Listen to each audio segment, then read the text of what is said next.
Picture, if you will, a world before the first stone was ever laid upon another to make a wall.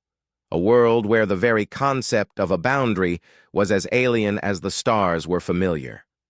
We begin our journey in a time of profound, unblemished stillness, a period of deep time so vast that it dwarfs the entirety of recorded history like a mountain dwarfs a grain of falling sand. This is the Pleistocene, an epoch of dramatic shifts and silent triumphs, and we find ourselves standing upon the sun-drenched expanse of the African plateau. The air here is not the air of the modern world. It is thick, heavy with the primal sense of a planet in its youth. It carries the sharp, sweet tang of crushed savanna grass, the earthy musk of damp soil after a sudden, violent equatorial rain, and the faint metallic scent of distant predators, creatures that moved through the tall golden weeds with the fluid, terrifying grace of liquid shadows. In this cradle of shadows and stars, the horizon was not a limit to be feared, but a shimmering golden invitation, a promise of what lay beyond the next rise of the heat-hazed earth. The landscape was a tapestry of deep, vibrant greens, where the water flowed, and scorched golds where the sun reigned supreme. Here, beneath the vast, vaulted ceiling of the African sky, our ancestors moved with a quiet, desperate purpose. They did not yet know they were the protagonists of a grand, unfolding epic. They did not see themselves as the masters of this terrain. They were merely participants in its ancient rhythm, a few scattered seeds of consciousness cast across a cathedral of wilderness that had no name. Their lives were not measured by the ticking of a clock or the turning of a calendar page, but by the rhythmic, tidal pulsing of the seasons, the coming of the great rains, the drying of the water holes, and the slow, wandering path of the moon as it silvered the acacia leaves in the dead of the night. To understand the miracle of our existence, we must first inhabit the silence of this world. It was the dawn of the Great Silence, a time when the human spirit was nothing more than a flickering candle flame held against a cosmic gale. We were a fragile species, lacking the obsidian claws of the leopard or the crushing power of the hyena's jaw. Our skin was thin, our senses were dull compared to the sharp-eyed raptors circling above, and our speed was negligible against the lightning strike of the cheetah. And yet, deep within the marrow of our bones, a silent revolution was beginning to take hold. It was a subtle shift in the code of life, a series of quiet errors in the biological script that would eventually rewrite the destiny of the planet. It began with the feet, those humble anchors to the earth. Picture a lone ancestor, a female whose name has been lost to the dust of 3 million years. She stands at the edge of a woodland, her toes gripping the cooling earth as the sun begins its long descent. In her lineage, the blueprint of the body has begun to change. The grasping foot of the forest dweller, designed for the safety of the canopy, is slowly, painfully transforming. The big toe is migrating, moving into alignment with its brothers, turning the foot from a tool of suspension into a platform of stability. This was a biological gamble of immense proportions. By descending from the trees, she was trading the sanctuary of the heights for the vulnerability of the open plain. But in that trade, she gained the horizon. As she rose upon 2 legs, the world expanded. She could see over the tall grass. She could spot the predator before it became a strike. She could see the distant glimmer of water that promised survival. This upright posture was our first great rebellion against the earth, a vertical defiance that allowed the hands to fall silent and free. As the hands were liberated from the mundane task of locomotion, they began to explore a new dimension of existence. Imagine the sensation of that first deliberate grip. The thumb, once a simple digit, was undergoing its own silent transformation, moving toward an opposition that would allow for a precision never before seen in the animal kingdom. This was the birth of the biography of the body, the moment our physical form began to dictate our cultural future. The hand became a character in its own right, a silent witness to our growing curiosity. With these free hands, our ancestors could carry. They could carry food back to a vulnerable mate. They could carry a whimpering infant across a parched landscape. And most importantly, they could carry the future. The ability to transport resources meant the ability to plan, to look at the present moment and see a need that lay hours or days ahead. The African plateau was a stern teacher. It demanded an endurance that was etched into our very physiology. While the great cats were built for the sprint, for the explosive burst of energy that ends in a kill or a failure, we were being built for the long haul. Our skin began to change, losing its protective coat of thick hair and developing a complex system of cooling, the sweat gland. This was an evolutionary masterstroke, a silent adjustment that turned us into the most persistent hunters on the planet. We could not outrun the antelope in a dash, but we could follow it through the heat of the midday sun, tracking it hour after hour, mile after mile, until the beast's own heart could no longer handle the thermal load. We were the creatures of the noon, the only ones who dared to move when the rest of the world sought the shade. This was the cost of our adaptation, a loss of built-in warmth and protection, traded for the ability to outlast the world itself. But what of the mind? In the long slumber of instinct, a spark was beginning to glow. The brain, that hungry, expensive organ, was expanding, fueled by the rich calories of a new diet and the complex social demands of the group. Living on the open savanna required a level of cooperation that the forest had never demanded. We had to read each other's faces, to interpret the subtle shift in an eye or the tension in a shoulder. We were becoming experts in the invisible, the thoughts and intentions of our kin. In the silence of those ancient afternoons, the first threads of empathy were being woven. When one of the group fell ill or was injured by the jagged tooth of a predator, the others did not simply move on. They lingered. They shared the burden. This was the true cradle of our species, not a geographic location, but a psychological one. As the sun disappeared each evening, the world became a place of terrifying mystery. Without the sun, we were blind, huddled together in the velvet shadows of the acacia trees, listening to the symphony of the night. The darkness was not empty. It was populated by the sounds of 1,000 deaths and 1,000 births. In this vulnerability, our ancestors began to look up. They beheld the stars for the very first time, not as navigational points, but as a silent, glittering choir. It is in these moments of profound stillness that the human spirit began to stir. We were nomads of the soul, drifting through a landscape of pure being, our minds beginning to ask questions for which we had no words. We were waiting for the spark that would ignite the long journey toward ourselves. That spark was not just the physical fire that would eventually warm our hands, but the fire of consciousness, the realization that we were separate from the world around us, yet inextricably bound to its ancient heart. Consider the landscape of the Great Rift Valley, a jagged tear in the Earth's crust that served as the laboratory for our creation. Here, the tectonic plates pulled apart, creating a mosaic of environments, from lush lake margins to arid scrublands. This instability was our greatest ally. It forced us to be flexible, to be the ultimate generalists of the biological world. While other species specialized until they were trapped by their own success, we remained uncommitted, our bodies a collection of versatile adaptations. We were the accidents of the Pleistocene, the lineage that survived because it was too stubborn to disappear and too curious to stay still. Generations faded into dust, their bones becoming part of the very strata they once walked upon, yet the traits they forged remained. The curve of the spine, the arch of the foot, the intricate wiring of the frontal lobe, these were the heirlooms passed down through the missing millennia. We carry them still, vestiges of a time when the world was vast and we were small.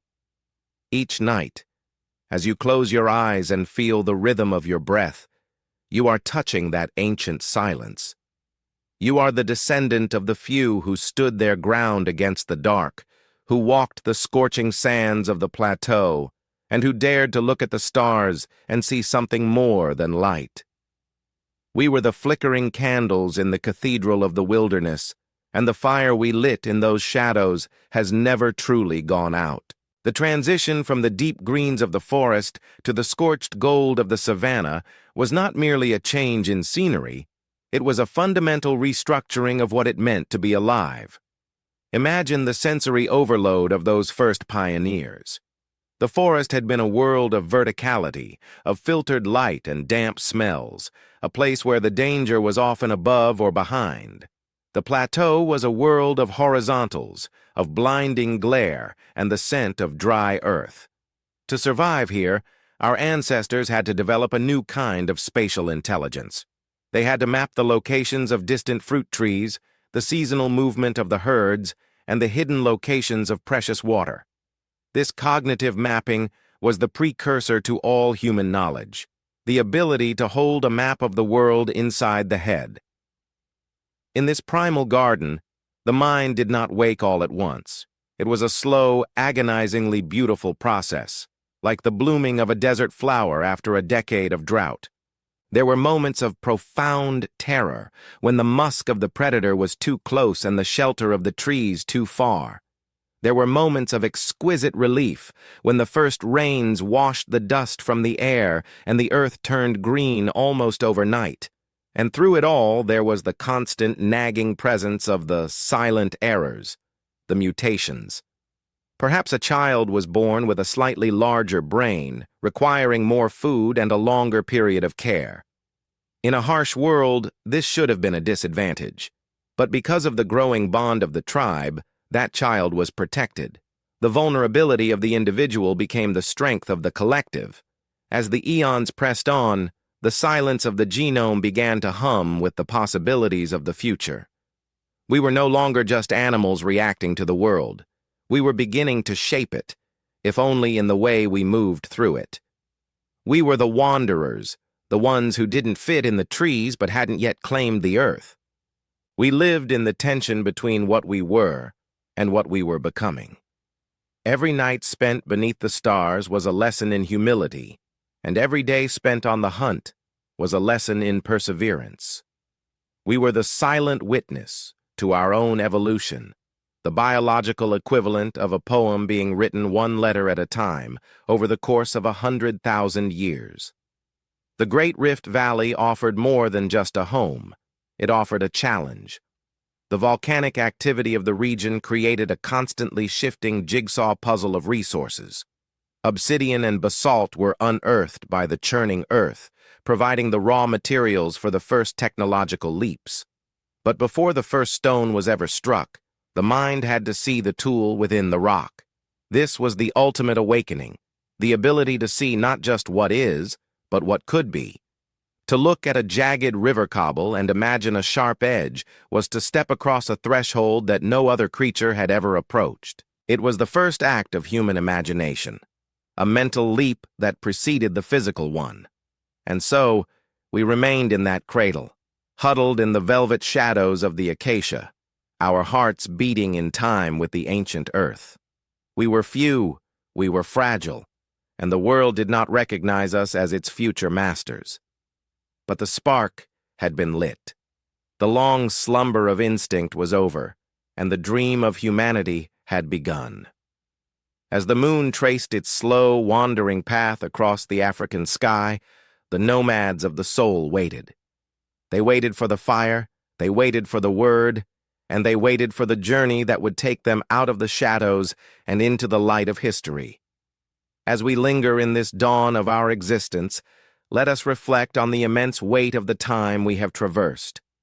100,000 years of walking, of breathing, of simply existing before the first word was ever recorded.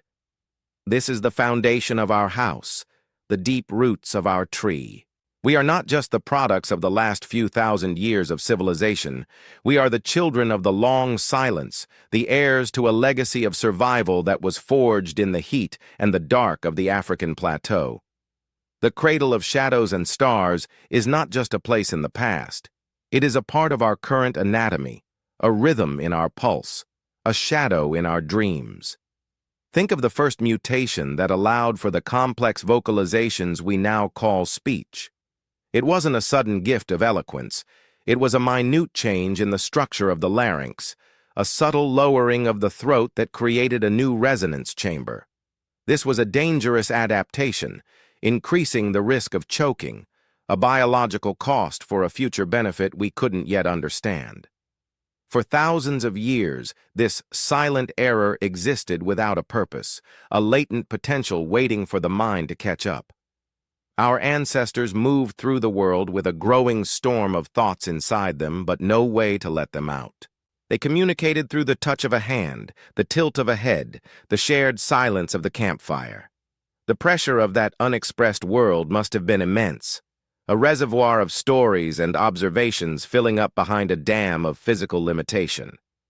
And then, the dam began to break. The first sounds were likely not names for things, but expressions of the internal state, the rhythm of the breath becoming a song, the cry of a mother becoming a melody. We were learning to use our bodies as instruments of the spirit.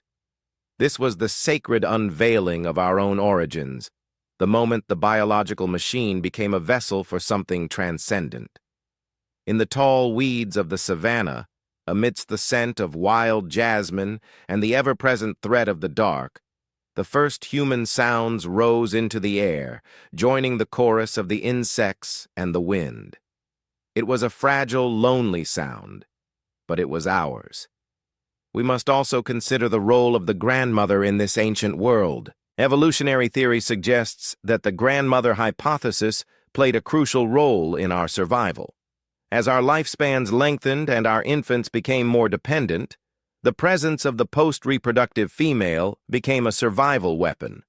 These elders were the keepers of the deep-time memory. They knew where the water hid in the years of the great drought. They knew which berries were medicine and which were poison.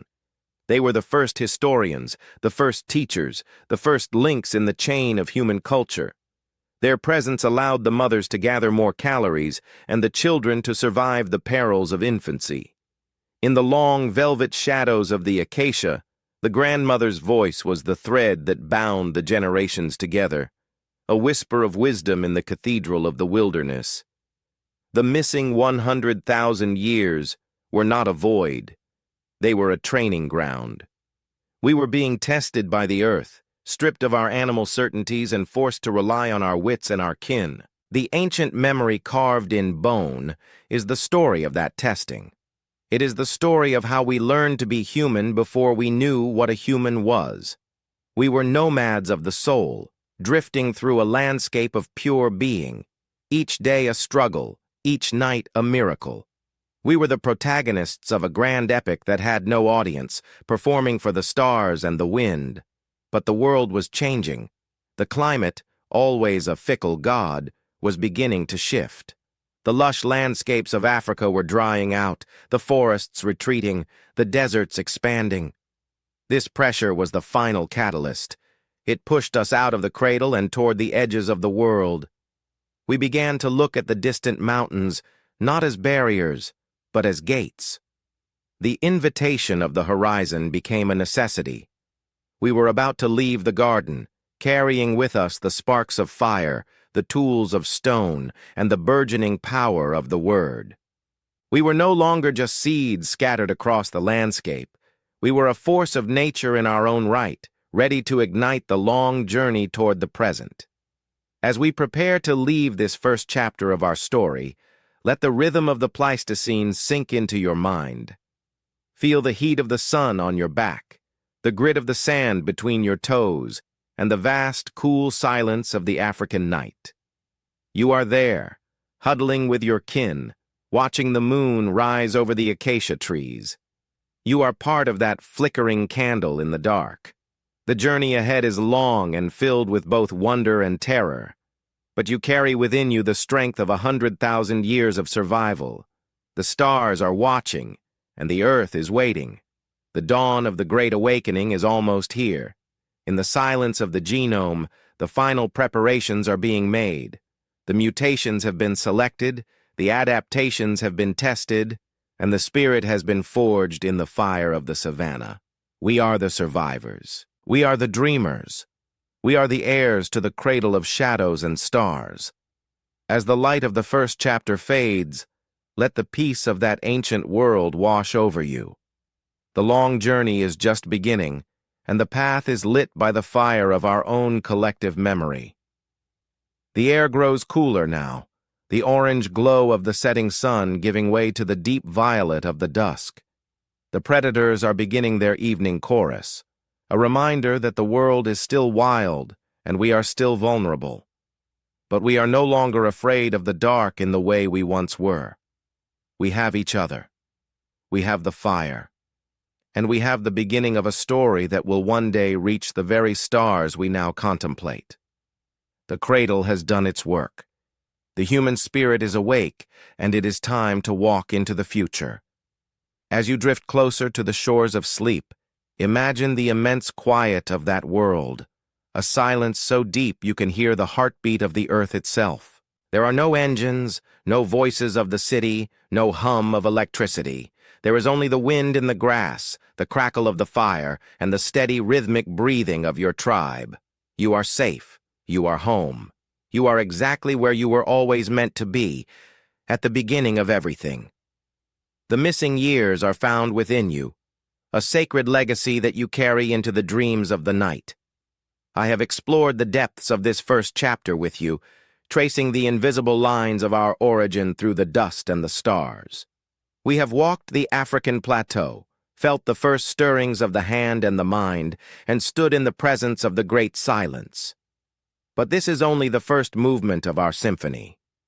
The long walk under infinite skies is calling, and the journey toward the modern world is filled with many more secrets carved in bone and blood. In the velvet hush of the deep Pleistocene, long before the first city-state rose from the silt of the Tigris or the scent of molten copper ever drifted on the breeze, there existed a masterpiece of biological engineering that required no forge, but the relentless, patient hand of time itself.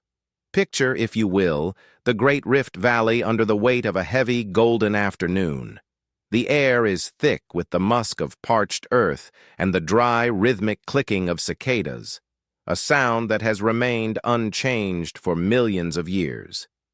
Here, in this cradle of shifting tectonic plates and unpredictable seasons, a silent revolution was unfolding, not in the mind, but in the meat, the bone, and the sinew of the limb. We speak of the hand, a silent witness to the ingenuity of the wild, a character in our evolutionary drama that has carried the memories of every stone gripped and every child cradled through the eons. It is a biography written in the unique whirls of your fingertips and the specific, elegant curve of your thumb, an ancient memory carved in bone that allowed us to step out of the shadows of the forest and into the light of intentionality. Before it was a builder, the hand was a climber, a hanger, a desperate grasper of branches in the dappled light of the African canopy. Our earliest ancestors possessed hands that were slaves to the vertical world, long-fingered and hook-like, designed for the safety of the heights. But as the world began to dry, as the great forests retreated into islands of green amidst an encroaching sea of grass, the hand was forced to descend. It was a terrifying transition. To leave the canopy was to lose the protection of the heights, to trade the certain grip of the branch for the uncertain terrain of the savanna. And yet, in the silence of the genome, a subtle shift was occurring, a series of silent errors in the code of life that would fundamentally rewrite our destiny. The thumb, once short and positioned for power rather than precision, began a slow, evolutionary dance. It migrated, lengthening and rotating, until it could do what no other digit on Earth could do with such grace. It could touch the tips of every other finger. This was the birth of the opposable grip, a refinement of bone and tendon that was not a weapon in the traditional sense, but the first true survival mechanism of the modern mind. Imagine a day in the life of a distant mother, perhaps 2 million years ago, huddled in the long violet shadows of an acacia tree as the sun begins its slow descent toward the edge of the world. In her arms, she carries the fragile, shifting weight of a newborn. To any other primate, this weight is a burden that necessitates a three-legged gait or a desperate clinging. But for her, the refined architecture of her hand allows for a miracle of tenderness. The delicate nerves in her palm, more concentrated than in any other part of her body, communicate the subtle rise and fall of the infant's chest. Her hand is no longer just a hook for survival. It has become a sensory organ of profound empathy. This is the duality of our adaptation. The same hand that can shatter a femur with a heavy cobble is the hand that can adjust its pressure to the milligram to soothe a frightened child. This tactile sensitivity was the first bridge between the inner world of emotion and the outer world of physical reality. But as the heat of the day fades and the predators begin their nocturnal chorus, the hand takes on a different role. In the cooling sand of a riverbank, our ancestors sat together, their fingers idly sifting through the debris of the earth. Picture them there, a small band of hominids, their bodies scarred by the thorns of the scrubland, their eyes reflecting the first flickering stars. They were not yet builders of temples, but they were already architects of the small. One ancestor picks up a smooth river stone, a piece of basalt or flint washed down from the volcanic highlands. They feel the weight of it, the coldness of the mineral, the potential hidden within its inert mass. There was no blueprint for what happened next, no inherited manual on how to reshape the world. There was only the intuitive, silent conversation between the eye and the fingers. The hand would turn the stone over, feeling for the grain, the hidden fractures where the earth's ancient pressures had left a vulnerability. And then, with a sharp, calculated strike from a second stone, the hammerstone, the silence of the afternoon would be broken by a crisp, metallic clack. This was the sound of the first human industry. A flake of stone, no larger than a tooth but sharper than any leopard's claw, fell into the sand. This was our first survival weapon, not forged in fire or cast in bronze, but shaped by the demands of the everyday. It was a mistake that saved us, the realization that we could supplement our biological weaknesses with the sharp edges of the mineral world. The hand was the architect of this moment, its tendons absorbing the shock of the blow, its skin thickening with calluses to protect the soft meat beneath from the very edges it was creating. Consider the cost of this evolution. To gain the hand of a maker, we lost the hand of a specialist. We could no longer swing through the trees with the effortless power of the gibbon. Our wrists grew more rigid to support the pressures of the grip, and our fingers grew shorter to allow for the fine motor control required to manipulate small objects. We were becoming vulnerable. Without the strength to climb to safety in a heartbeat, we had to rely on the things we could carry. The hand, therefore, became a vessel of anxiety as much as a tool of progress. It was the hand that had to hold the ember of the fire through the night, the hand that had to clench the wooden spear against the darkness, the hand that had to signal to the tribe in the silence of the hunt. As the eons passed, the relationship between the hand and the brain became a feedback loop of staggering complexity. Every time an ancestor successfully knapped a flint core or stitched together a hide with a bone needle, the neural pathways in the brain expanded to accommodate the skill. We were literally building our minds through the labor of our fingers. This was the biography of the body, in its most literal sense. The brain was the student, and the hand was the teacher. In the quiet of those ancient afternoons, the hand became the bridge between the inner dream, the desire for a cleaner kill, a warmer bed, a safer camp, and the outer world. Each repetitive motion, each careful strike against the core of a rock, was a prayer to the future, an investment in a lineage that would one day build rockets and perform heart surgery with those same 5-digit arrangements. And as the ice retreated and the world entered the long, stable summer of the Holocene, the hand's repertoire only grew.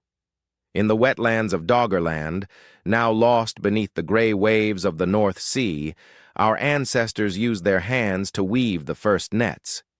Imagine the patience required, the fingers dancing with fibers of nettle or willow, tying knot after knot in a rhythmic, hypnotic sequence. This was a new kind of magic. The hand was no longer just striking, it was interlacing.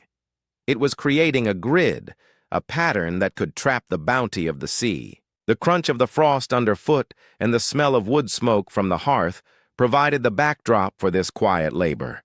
The hand was learning the secret language of the knot, a technology that would eventually allow us to sail across oceans and bind our garments against the biting cold of the north.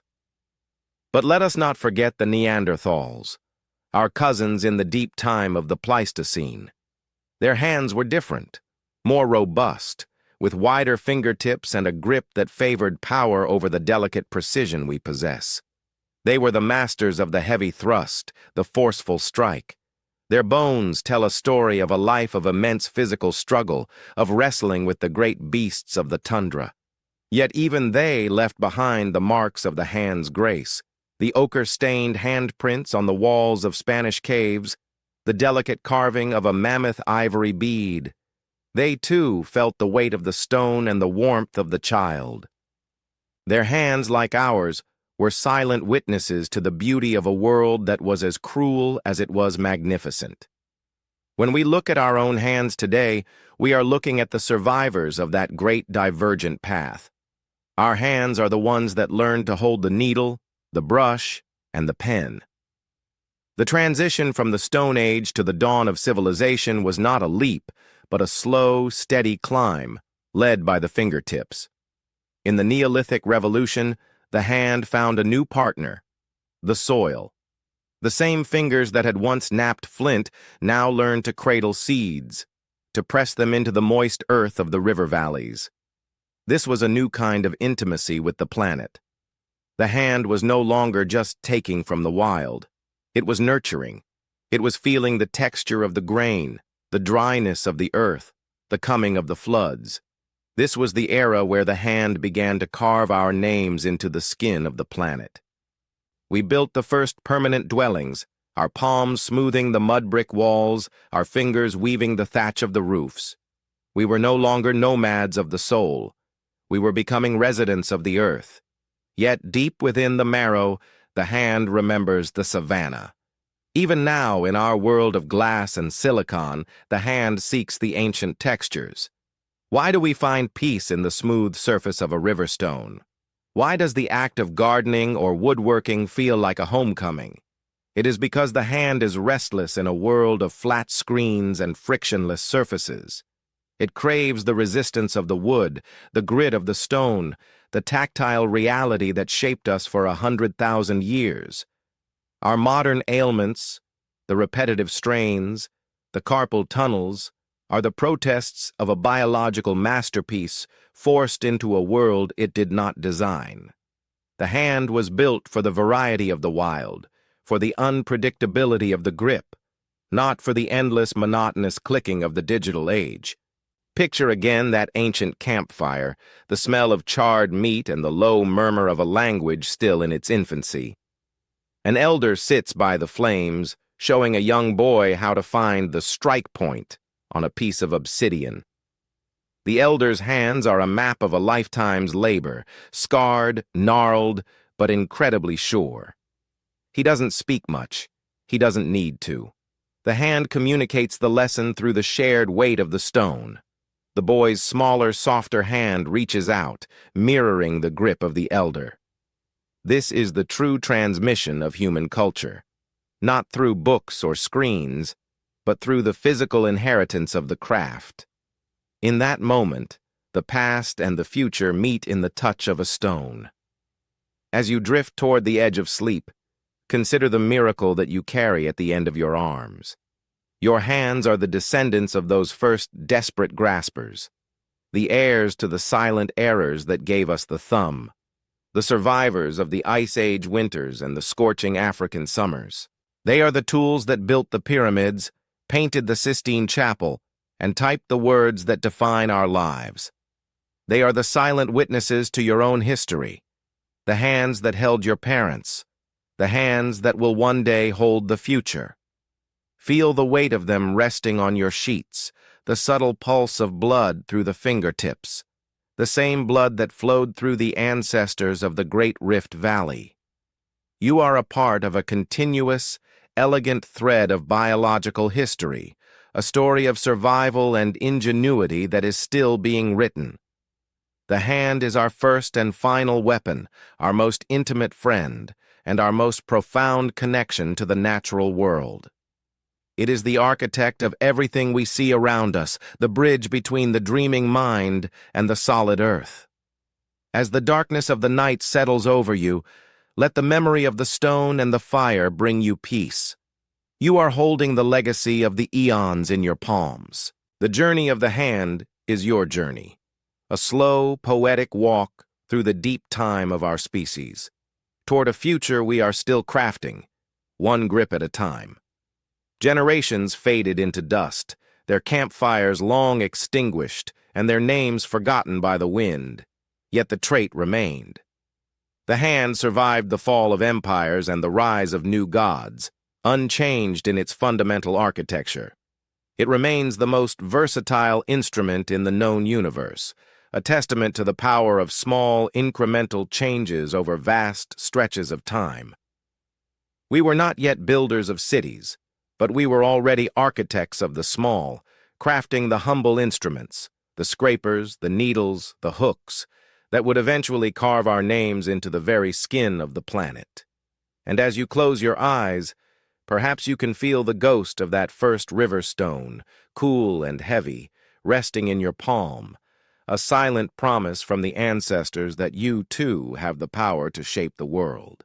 The narration slows now, like the dying embers of that ancient fire. The world before walls was a world of touch, of texture, and of a profound wordless understanding of the physical realm. The hand was the guide through that world. It was the first thing to touch the earth at birth and the last thing to reach out in the dark. It is the biography of our struggle and the blueprint of our success.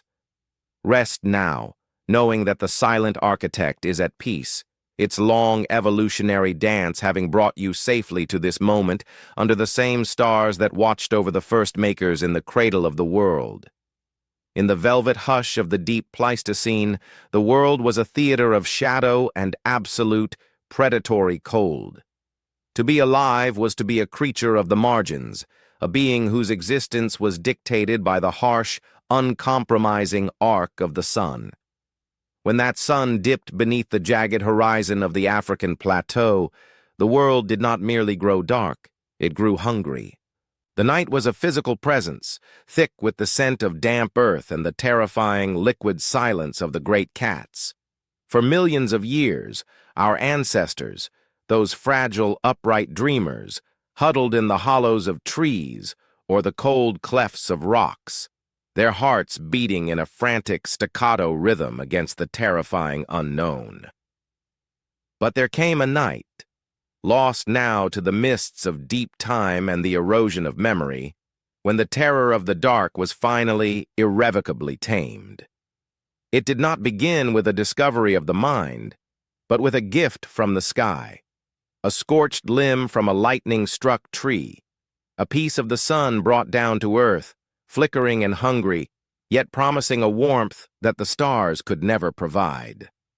This was the first great inheritance of our kind, a flickering hearth that would turn the predatory night into a sanctuary of light and fundamentally rewrite the biography of the human body. Picture, if you will, the first time a trembling hand reached out toward a smoldering stump in the wake of a seasonal thunderstorm. The air would have been heavy with the smell of ozone and wet ash.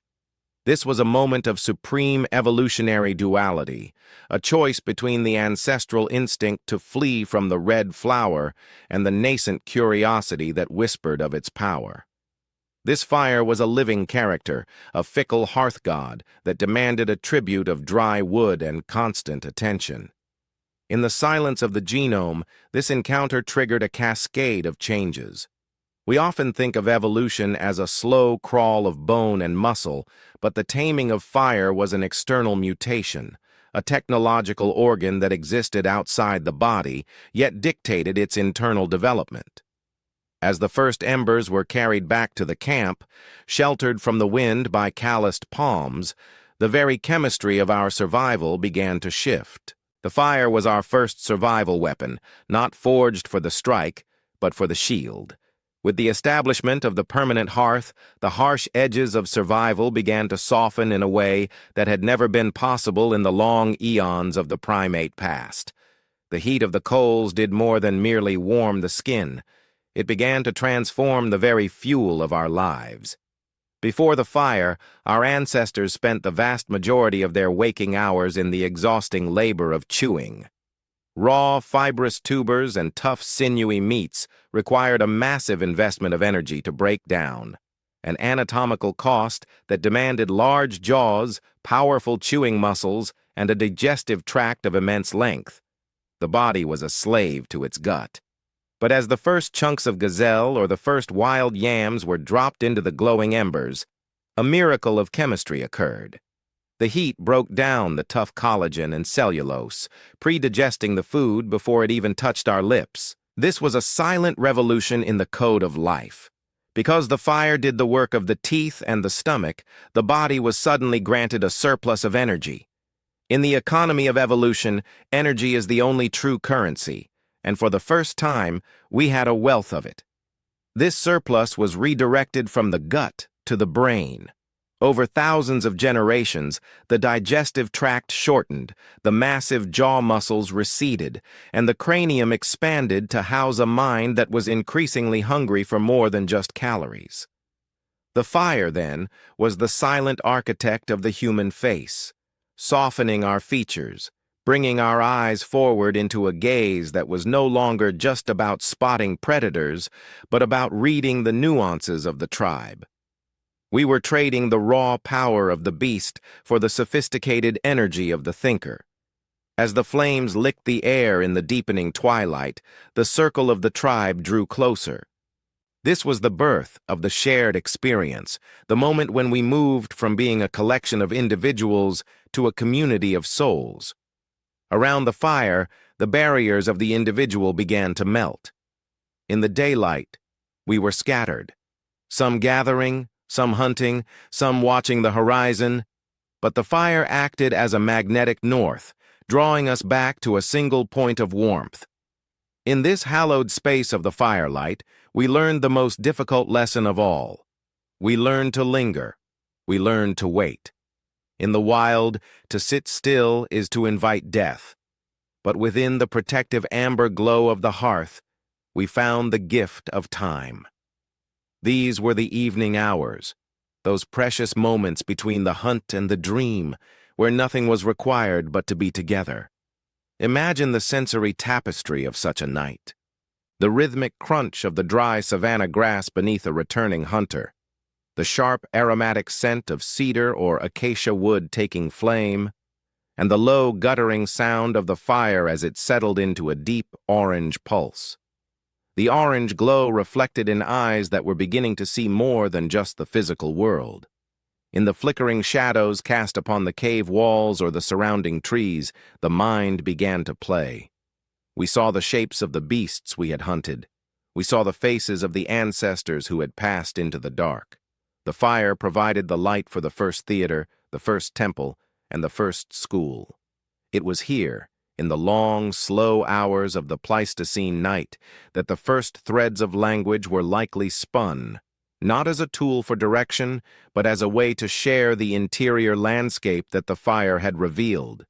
This adaptation came with a significant cost.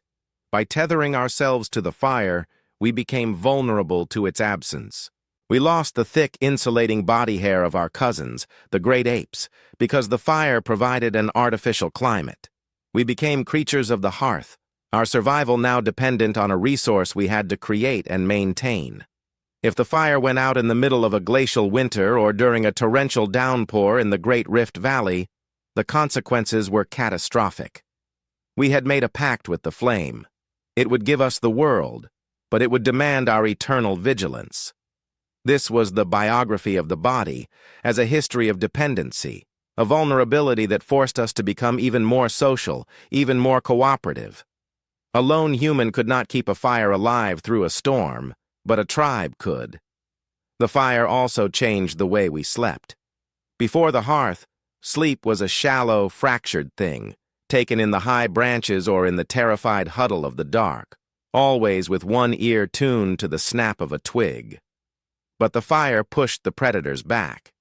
It created a perimeter of safety that allowed for the deep, REM-heavy sleep required for a complex brain to process the day's learning.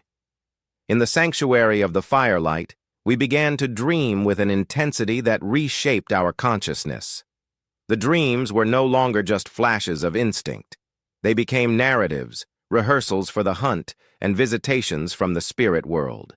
The crackle of burning wood became the heartbeat of our species, a rhythmic reassurance that as long as the flame lived, we were not alone in the vast, indifferent reaches of the universe. And as the ice retreated and the Neolithic revolution beckoned, the fire evolved with us.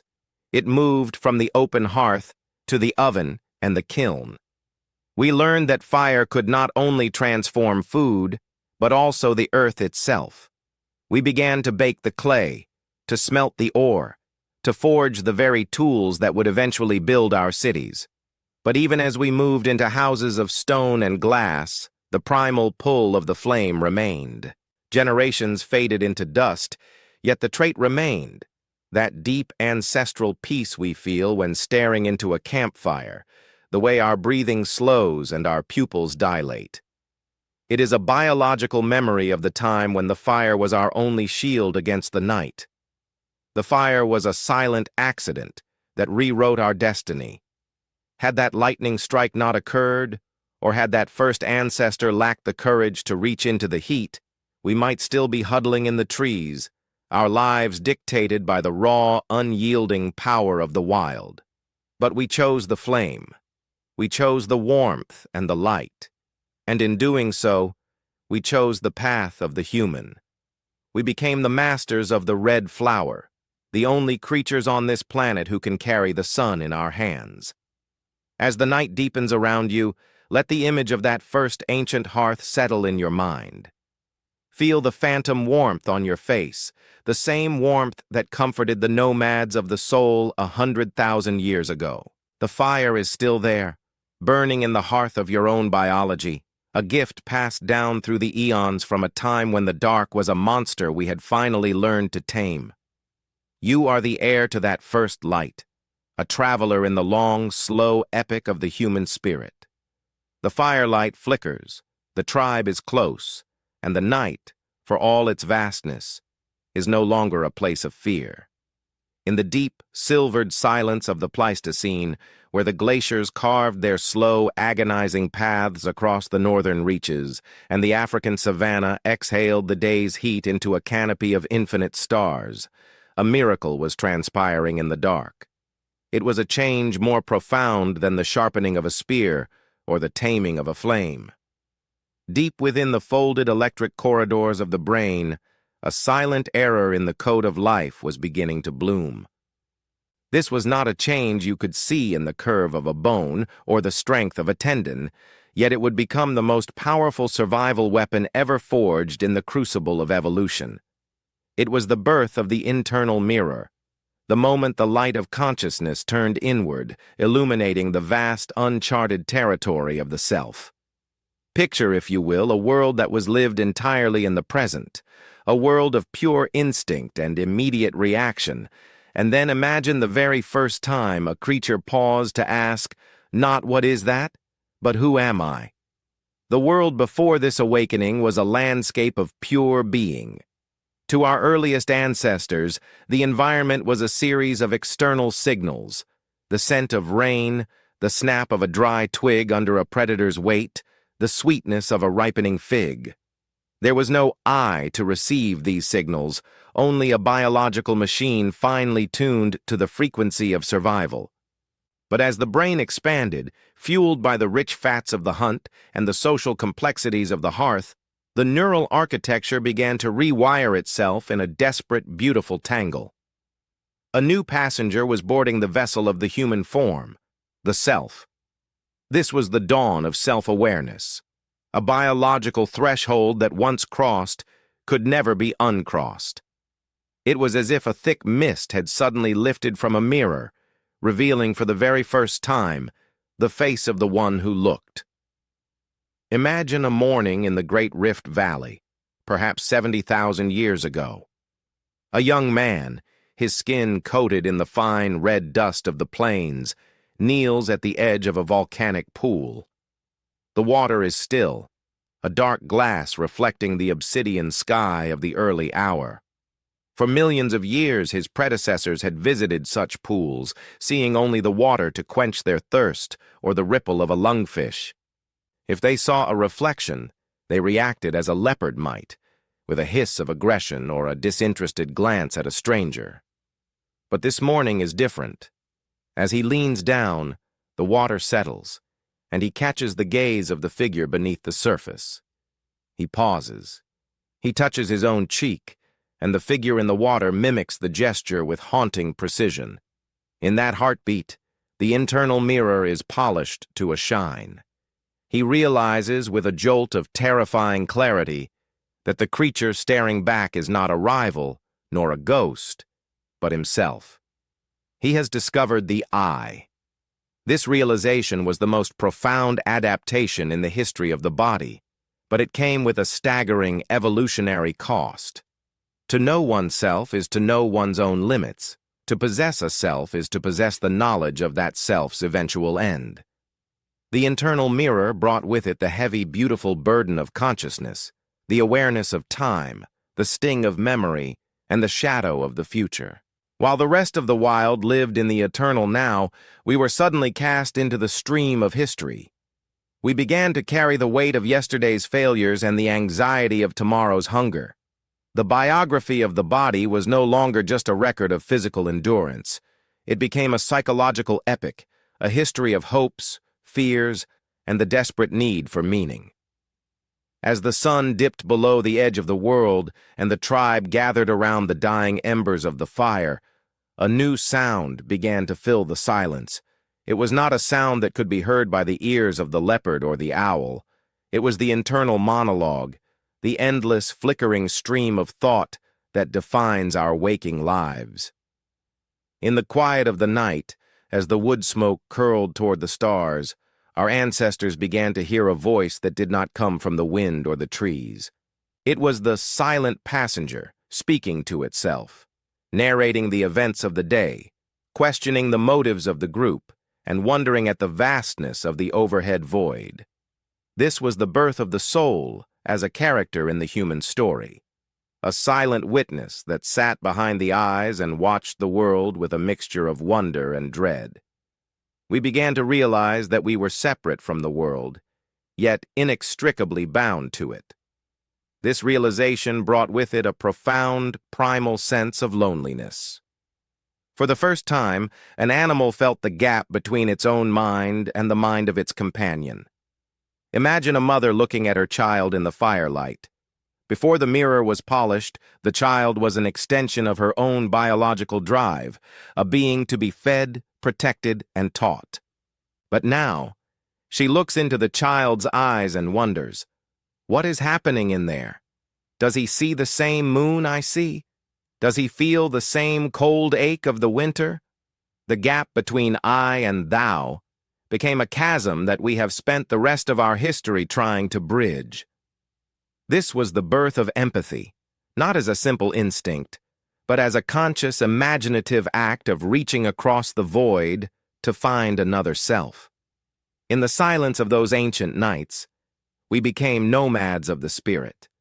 We started to wonder what was behind the eyes of our companions, searching for the reflection of our own internal mirror in theirs.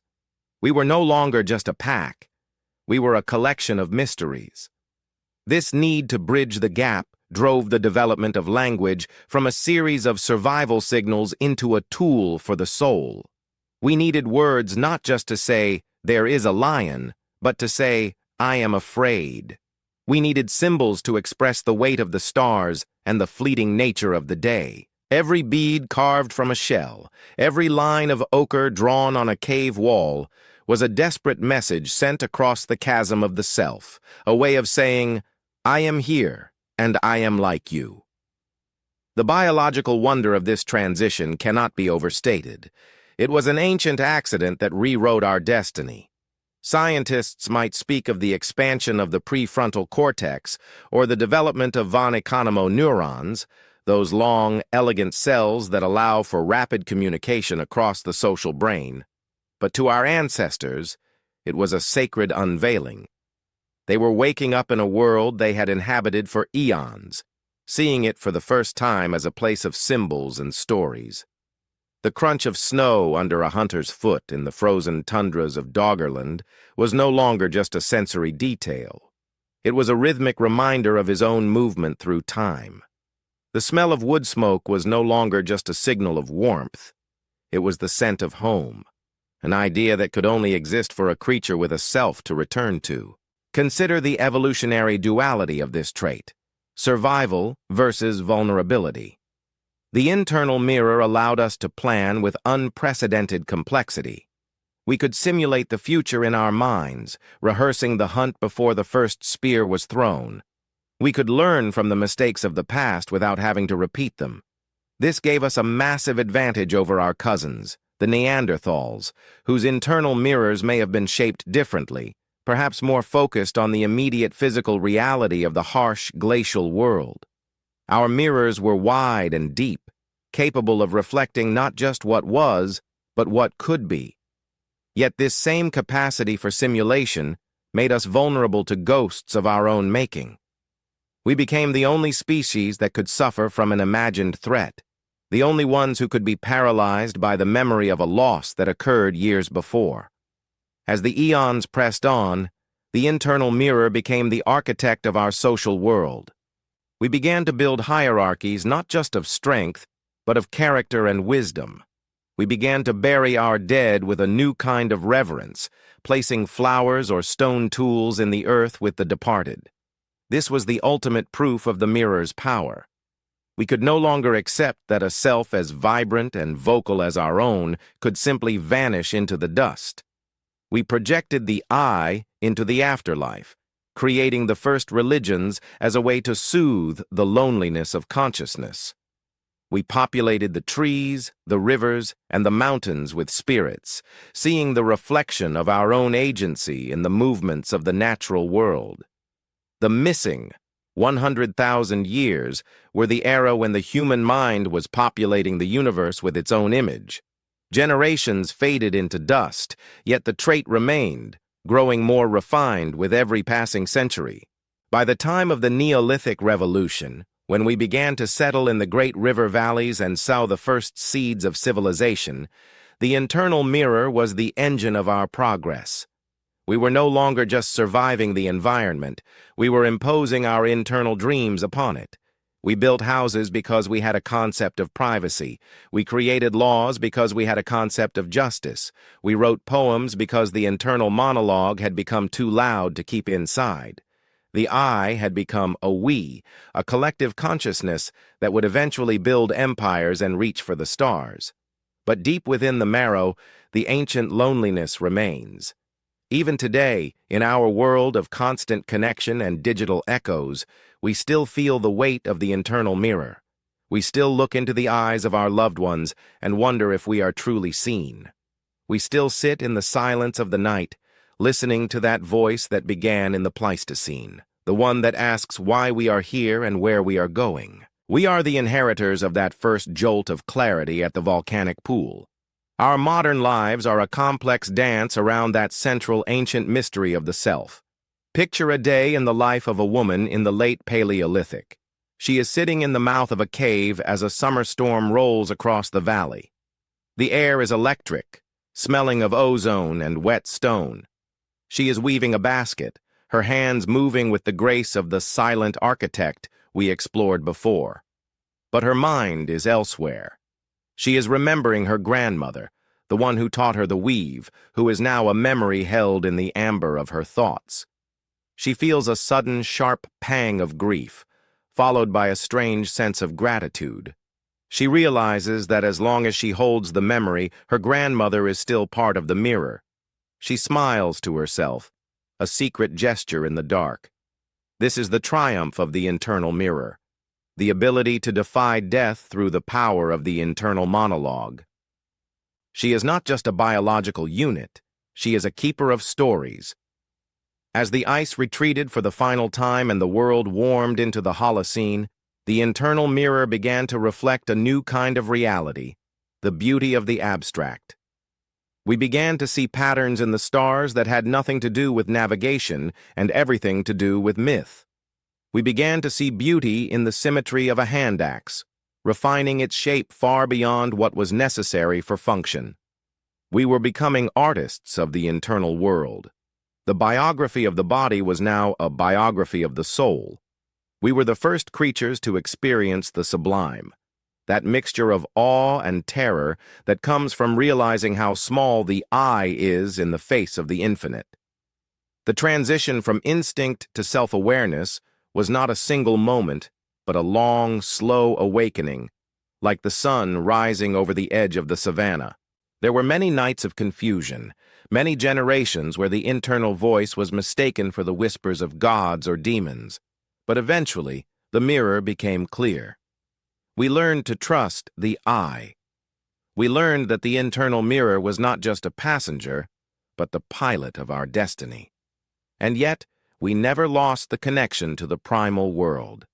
The mirror still reflects the shadows of the acacia trees and the light of the first fire. As you drift toward the shores of sleep, let your own internal mirror grow still. Listen to the quiet rhythm of your thoughts, the direct descendant of that first Pleistocene monologue. You are not just a body resting on a bed. You are a vast, internal universe, a miracle of biological engineering and ancient accident. The I that you feel so clearly is the same I that looked into the volcanic pool and changed the world forever. You are never truly alone, for you carry the memories of 100,000 years within you. The mirror is polished, the light is soft, and the journey of the self continues in the landscapes of your dreams. The narrator's voice grows even slower now, a whispered epic in the middle of the night. The stars above are the same ones our ancestors watched as they first began to wonder. The fear of the dark has been replaced by the heavy, beautiful burden of consciousness, a burden we share with every human who has ever lived. We are the dreamers who woke up. We are the mirrors of the universe. And as the embers of your day die down, remember that the internal mirror is at peace, ready to reflect the wonders of the night. The gap is closing, replaced by the realization that we are the world's way of knowing itself. The internal mirror is the bridge between the stardust from which we were made and the consciousness that now contemplates that stardust. Rest in the warmth of that realization. You are a character in the grandest story ever told, a story of shadows and stars, of hands and mirrors, of the long, slow walk toward the light. In the immense, breathless quiet of the deep past, the world was a map drawn in dust and wind, a vast, shifting puzzle where the only constant was the horizon itself. Imagine, if you will, the Earth as it was some 60,000 years ago. The great ice sheets were sighing in the north, locking up the world's moisture in white, silent cathedrals, while the equatorial lands of Africa were turning to gold and brown under a relentless sun. It was here, on the edge of the known world, that the great restlessness began. It was not a sudden decision, no shouted command to leave the cradle of our birth, but a slow, rhythmic response to the breathing of the planet. The rains failed, season after season, turning the once lush watering holes into cracked mosaics of dried mud. The great herds, the lifeblood of the tribe, began to drift north and east, following the scent of phantom rain. And so, we followed. Migration was not a choice. It was a conversation with the changing earth, a dialogue spoken with the soles of our feet. We begin this chapter of our biography not with the brain or the hand, but with the foot, that humble, often forgotten architect of our destiny. For millions of years, the foot had been a grasper, a tool for the canopy, with a divergent toe that could cling to the rough bark of the acacia. But the demands of the open savanna and the long, punishing trek into the unknown had reshaped it into a masterpiece of leverage and endurance. The arch rose like a bridge of bone, a natural spring designed to store and release the energy of every step. The toes shortened and aligned, pointing the way forward like a compass needle made of flesh. This was the biography of the body, written in the language of distance. As our ancestors stood on the precipice of the continent, looking out toward the Red Sea or the Sinai land bridge, they stood upon feet that had been sculpted by the very act of walking. Picture a single family unit, silhouettes against the dying light of a Paleolithic evening. They are small in the vastness of the landscape, specks of biological defiance against a backdrop of geologic indifference. The father walks ahead, his eyes scanning the scrub for the movement of a lion or the flash of a gazelle's flank. His skin is dark, a living shield against the ultraviolet radiation of the tropics, but beneath the surface, his body is a furnace of adaptation. He is built for the long walk. His legs are long, his hips narrow, designed for an efficient pendulum-like stride that eats up the miles with minimal energy. This is the evolutionary duality of the walker. We traded the explosive speed of the sprinter for the relentless, terrifying persistence of the marathoner. We could not outrun the cheetah, but we could walk it into the ground. We could pursue the horizon until the horizon surrendered. As they moved, they carried their entire world in their arms. There were no wagons, no beasts of burden, only the strength of the human back and the cradle of the human arm. A mother shifts the weight of a sleeping toddler, her muscles burning with the accumulation of the day's journey. She carries not just the child, but the genetic future of the species. Wrapped in a sling of woven plant fibers or softened hide, the child sways with the rhythm of her gait, a rhythm that mimics the heartbeat, a soothing, hypnotic motion that we still use today to rock our infants to sleep. This rhythmic movement is a cellular memory of the Great Wandering, a vestige of the time when safety was found only in motion. In her other hand, she might carry an ember, wrapped in damp leaves and moss, a sleeping piece of the sun that must be coaxed back to life when the group finally stops to rest.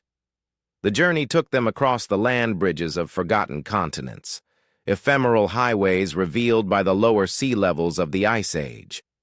Imagine walking across the floor of what is now the Persian Gulf or the English Channel, a landscape of marshy lowlands and river deltas that no longer exist. These were the ghost roads of prehistory, pathways that allowed us to step from one world into another. The air here smelled of salt and silt, of dying kelp and the rich, rotting abundance of the tide. As they walked, the stars overhead shifted. The familiar constellations of the southern hemisphere dipped lower, replaced by the strange, cold glitter of the northern sky. There were no maps, only the guidance of these celestial beacons and the ancient intuition that whispered of greener valleys beyond the next ridge. This intuition was not magic. It was a heightened state of biological awareness. We were reading the landscape with a literacy we have since lost. We watched the flight of birds to find water. We smelled the wind to predict the rain. We read the behavior of insects to know the changing of the seasons. The silent errors in the code of life had given us a brain capable of pattern recognition so acute it felt like prophecy. We were the ultimate voyagers, our minds constantly updating a mental map of resources, dangers, and sanctuaries. And yet, there was always the fear, the deep, gnawing anxiety of the unknown. Every ridge crested was a gamble. Would there be water? Would there be game? Or would there be only rock and the empty howling wind? As the wave of humanity pushed further north into the shadow of the great glaciers, the environment began to fight back. The heat of the savanna was replaced by the biting cold of the steppe. Here, the biography of the body faced its sternest test. The dark skin that had protected us in Africa became a liability in the sun-starved north, blocking the synthesis of vital vitamin D. And so, in the silence of the genome, another shift occurred. Over thousands of years, the melanin receded, the skin paling to drink in the meager light of the northern sun. This was not a choice, but a biological negotiation with the latitude. We were changing color to survive, a slow visual transformation that mapped our journey across the globe. The cold demanded new technologies, new skins to wear over our own. The crunch of snow underfoot became a new sensory reality, a sound that signaled both the presence of water and the threat of hypothermia.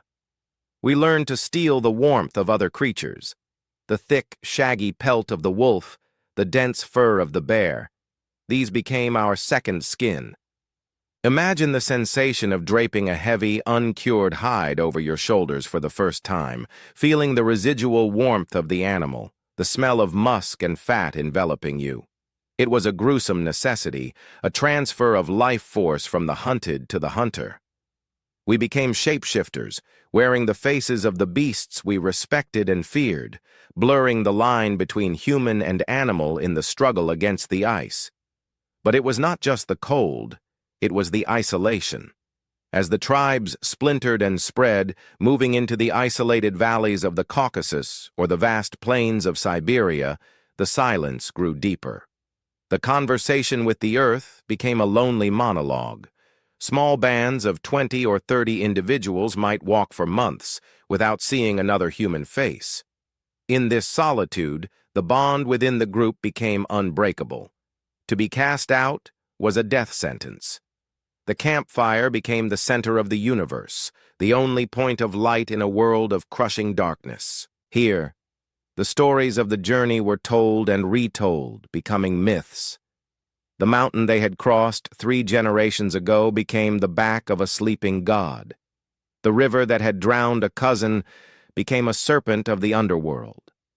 We were mapping the physical world, yes, but we were also mapping a spiritual landscape, overlaying the terrain with meaning to make the emptiness bearable.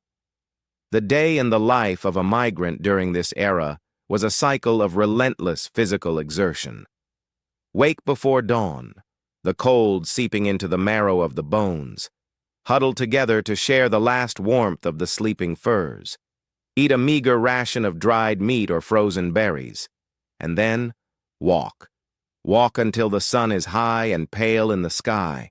Walk until the muscles of the legs scream and the feet blister. Walk while carrying the heavy, flint-tipped spears, the baskets of roots, the children who are too young to keep pace. There is a nobility in this exhaustion. It carved the human form into a lean, efficient vessel. The gluteal muscles, the powerhouse of the human gait, grew strong and defined. The spine, a stack of fragile vertebrae, learned to absorb the shock of millions of steps. We were the dust of the earth in motion, a slow-moving wave of humanity that possessed a terrifying, beautiful momentum. Deep within the marrow, however, there was a vulnerability. We were generalists in a world of specialists. We did not have the woolly mammoth's insulation or the saber-toothed cat's claws. We had only our adaptability. When we encountered the Neanderthals in the dim forests of Europe, we met a species that had chosen a different path. They were the masters of the ice, stocky and powerful, built to conserve heat and grapple with large prey. We were the gracile invaders, the walkers from the south. The encounter between these two lineages is one of the great mysteries of deep time. Did we fight? Did we trade? Did we love? The DNA tells us we did all three. In the silence of the cave, amidst the flickering firelight, the 2 branches of the human family tree touched. We exchanged genes, we exchanged silent errors, and in doing so, We carried a part of them with us as we continued our walk. They faded into the mist, but their strength lives on in our immune systems, a biological souvenir of the great wandering. As we reached the edges of the continents, the ocean became the new horizon. In Southeast Asia, looking out toward the islands of Indonesia and Australia, the walk became a swim, a float, a desperate paddle. We built rafts of bamboo and reeds, trusting our lives to the currents. This was a leap of faith that defies comprehension. To push off from the shore with no land in sight, guided only by the flight of birds and the color of the water, required a courage that borders on madness. But the restless spirit would not be extinguished. We were a species intoxicated by the question, what is out there? This curiosity was a survival trait, yes, but it was also a compulsion, a drive that pushed us to the very ends of the earth, to the remote islands of the Pacific and the frozen tip of South America. The landscape of the Great Wandering was not just a backdrop. It was an active participant in our evolution. The high altitudes of the Tibetan Plateau forced our blood to thicken, our lungs to expand, adapting to the thin air in a matter of a few thousand years. The dense rainforests of the Congo selected for smaller stature, allowing us to move quietly through the undergrowth. We were fluid, taking the shape of the container we poured ourselves into. The missing 100,000 years are the story of this fluidity, the era where we proved that there is no environment on Earth that is truly alien to the human spirit, provided we have enough time to walk through it. Transitions between these eras were not marked by trumpet blasts, but by the slow, imperceptible shift of the stars. Generations were born, lived and died on the trail, never knowing a permanent home. For a child born on the migration, home was not a place, but a people. Home was the back of the mother, the voice of the father, the circle of the fire. The land was something to be moved through, respected and used, but never owned. This nomadic mindset left a deep imprint on our psyche. It is why we still feel a strange melancholy when the seasons change, a tug in the chest when we see a road stretching out to the horizon. We are the descendants of the walkers, and a part of us is always waiting for the signal to move on. As the great ice sheets began to melt and the Holocene dawned, the pace of the walk slowed. The trap of abundance began to close around us. We found valleys where the wild grain grew thick and the rivers teemed with fish year-round. We stopped. We built walls. We invented the word mine. But before we settle into the stillness of civilization, let us honor the long walk.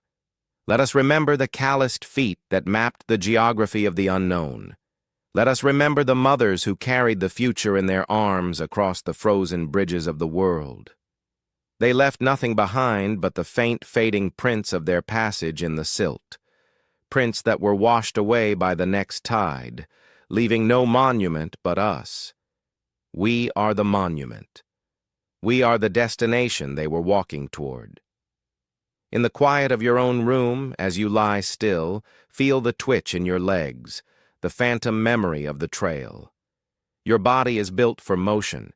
Your feet are masterpieces of engineering designed to conquer continents. The fatigue you feel at the end of the day is an ancient, honorable fatigue.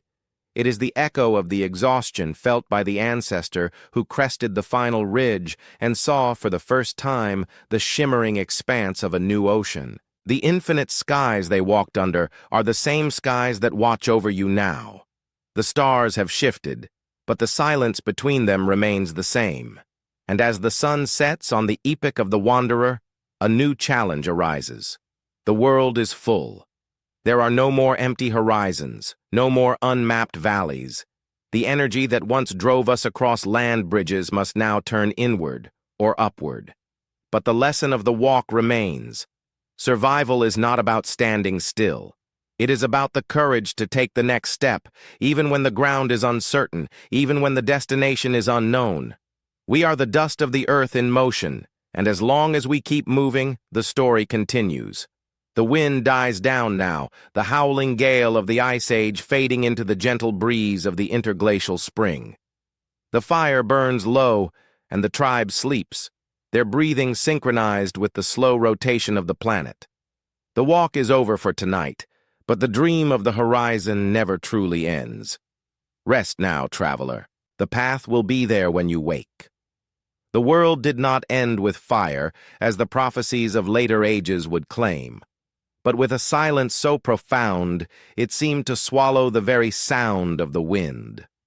The ice came not as a sudden curtain dropping upon the stage of the earth, but as a slow, encroaching inevitability, a thief that stole the warmth from the air degree by imperceptible degree. Picture, if you will, the northern hemisphere some 20,000 years ago, deep in the grip of the last glacial maximum. The lush, vibrant greens of the interglacial periods have been painted over by a palette of stark whites, bruised blues, and the gray of crushing stone. The great glaciers, massive rivers of ice miles thick, groaned as they ground the earth beneath them, pulverizing mountains into dust and reshaping the continents with the slow, relentless pressure of geologic time. The world grew pale and brittle, a landscape of frozen tundras and sweeping steppes that stretched from the Atlantic to the Pacific, an endless ocean of grass and snow where the wind possessed a physical weight. In this crucible of frost, our ancestors faced their greatest trial. We were, by our very nature, children of the sun, tropical apes born of the rift valleys and the savannas, creatures designed to dissipate heat, not to hoard it. Our bodies were long and lean, our skin thin and naked, our sweat glands evolved to cool us under a relentless equatorial glare. To stand on the edge of the ice sheet was to stand in a world for which we were biologically unsuited. The biting wind was a stern, unforgiving teacher, stripping away everything that was not essential, demanding a price for every calorie burned. And yet, it was here, in the heart of the white void, that humanity was truly tempered. The winter did not break us. It forged us. It turned the raw, malleable iron of our species into the steel of a civilization that was yet to be born, teaching us that when the body is weak, the mind must be invincible. Consider the sheer biological audacity of a human being surviving a night in the Pleistocene winter. As the sun dipped below the jagged horizon, casting long violet shadows across the snow, the temperature would plummet to depths that could freeze exposed flesh in minutes. The biography of the body in this era is a story of desperate physiological defense. As the cold hit the skin, the blood vessels in the extremities would constrict, a violent withdrawal of life force from the fingers and toes to protect the vital organs in the core. The heart would beat harder, a drum in the silence, pumping warm blood to the brain, the only organ that could possibly solve the problem of the freezing night. We were vulnerable, terrifyingly so. A lone human in this environment was little more than a dead man walking, a fragile sack of water waiting to turn to ice. But we were not alone. Survival became a masterpiece of cooperation, a complex social ballet choreographed by the demands of the thermometer. The tribe became a superorganism, a single heat-generating entity. We learned the physics of huddling, the way bodies could fit together like puzzle pieces to minimize surface area and maximize warmth. This was not merely a practical arrangement, it was the forging of a profound intimacy. To survive the night, you had to trust your kin with your life. You had to share your breath, your heat, your very smell. The boundaries of the self, which had begun to form in the reflection of the volcanic pools, were softened by the necessity of the group. In the deep freeze, selfishness was a death sentence. The thrifty genes, silent errors in the code of life that encouraged our bodies to hoard fat and slow our metabolism, became our greatest assets, ancient biological adaptations that allowed us to survive on the meager gleanings of the tundra. To venture out into this white world required a second skin, a layer of protection that biology had failed to provide. And so the hand, that silent architect we spoke of earlier, picked up a new tool, the needle. The invention of the eyed needle, carved from the splintered bone of a reindeer or a mammoth, was a technological leap as significant as the steam engine. It allowed us to move from merely draping hides over our shoulders to true tailoring. We learned the architecture of the hide, the way the grain of the leather flowed, the way the fur of the wolf or the bear trapped insulating layers of air. A day in the life of a tailor in the Ice Age was a day of meticulous, sensory-rich labor. Imagine a woman sitting by the fire, the smell of curing leather sharp in the air.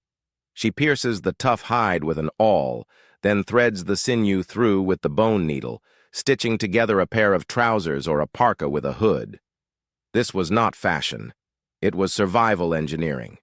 A gap in the seam meant frostbite. A loose fit meant the loss of precious heat. These garments were our exoskeletons, the shells that allowed us to walk on the moonscapes of the north. We sought refuge in the deep bellies of the earth. The cave was not just a shelter, it was a womb, a cathedral, and a fortress. The limestone walls, formed millions of years prior in warm, ancient seas, now held the collective breath of the tribe. To step from the howling gale of the tundra into the stillness of the cave was to cross a threshold between two worlds. Outside, the wind screamed and the snow blinded.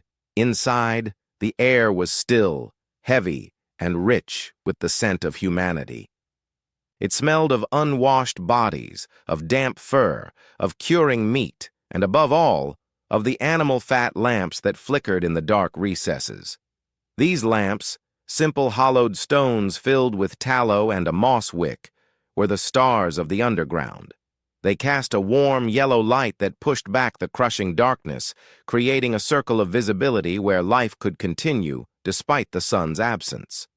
In these frozen centuries, trapped by the long nights and the impassable storms, we discovered the power of the interior life. The cave forced us to turn inward. With the external world hostile and barren, the landscape of the mind became our playground. Boredom, that modern plague, was the mother of creativity in the Paleolithic. As the storm raged outside, burying the entrance in drifts of snow, the elders would speak. This was the golden age of oral tradition. We learned to store knowledge like fat, packing it into the rhythmic stanzas of songs and the complex narratives of myths. The migrations of the reindeer, the properties of the healing root, the location of the flint quarry, these were not written down, but woven into stories that could be passed from generation to generation. The mind became a library. We learned to listen with an intensity that we have since lost, hanging on every word as if it were a morsel of food. The sensory details of the cave life were intense and intimate. The texture of the floor, polished smooth by the passage of hundreds of feet. The rough grit of the wall where a hand rested. The sound of a flint tool scraping against bone, scritch, scritch, scritch, a rhythmic counterpoint to the low murmur of voices. The fire was the focal point, the living hearth god that required constant feeding. In the resource-scarce winter, wood was precious. We burned bone, we burned dung, we burned the fat of the kills. The smoke hung low in the air, stinging the eyes and coating the lungs with a layer of soot that archaeologists can still find in the soil of these ancient dwellings. This smoke was the incense of our survival, a constant reminder of the chemistry that kept us alive. And what of the hunt? To step out of the cave was to enter a war zone. The hunter in the Ice Age was a figure of tragic bravery. Clad in his stitched furs, his breath pluming like dragon smoke in the frigid air, he moved across a landscape that was actively trying to kill him. The snow crunched loudly underfoot, a treacherous sound that could alert prey miles away. The silence of the winter amplified everything. He had to learn the language of the snow, to read the tracks that were hours old versus those that were fresh, to understand the stability of a drift, to spot the white coat of the Arctic hare against the white background of the hill. The caloric math was brutal. A failed hunt was not just a hungry night, it was a step toward the grave. Every spear thrown had to count. The massive megafauna, the woolly mammoths, the rhinos, were mountains of meat and fat, but they were also titans of defense. To bring one down required a coordination of mind and body that tested the absolute limits of human potential. Deep within the marrow, the cold left a permanent mark. It changed our relationship with time. In the tropics, the seasons were wet and dry, a rhythmic pulse. In the north, time was a pendulum that swung between the manic energy of the short summer and the long endurance test of the winter. We became creatures of planning. We had to look ahead to see the winter in the middle of the summer. We smoked meat, we dried berries, we cached tools. This ability to delay gratification, to work now for a reward that might not come for months, was a cognitive leap of immense proportions. It was the birth of the future tense in the human psyche. The silent error that allowed a brain to worry about a snowstorm 6 months away was the same error that would one day allow us to plant crops and build cathedrals. We must also acknowledge our cousins, the Neanderthals, who shared this frozen world with us. They were the true children of the ice, their bodies stocky and barrel-chested, built to retain heat, their noses large to warm the freezing air before it hit their lungs. They were stronger than us, more adapted to the physical reality of the cold. And yet, we survived where they faded. Why? Perhaps it was our needle. Perhaps it was our wider social networks, our ability to trade obsidian and ideas across vast distances. While a Neanderthal band might live and die in a single valley, we were walkers, connectors, bees cross-pollinating the flowers of culture. Our vulnerability was our strength. Because we could not survive alone, we built a web of connection that the winter could not break. Generations faded into dust, yet the trait remained. The love of the cozy, the concept of hygge, the deep ancestral satisfaction of a warm blanket and a hot drink. These are not modern affectations. They are echoes of the Ice Age. When you curl up in bed on a cold night, pulling the duvet up to your chin, you are reenacting the survival strategy of the cave. You are listening to the memory of the wind outside and feeling the safety of the interior. The fear of the cold is written into our nervous system, a vestige of the time when the fire was the only thing standing between us and the void. The winter did not just shape our bodies, it shaped our souls. It taught us the value of the spark, both the spark of the fire and the spark of human connection. It taught us that light is precious and that darkness is something to be filled with stories.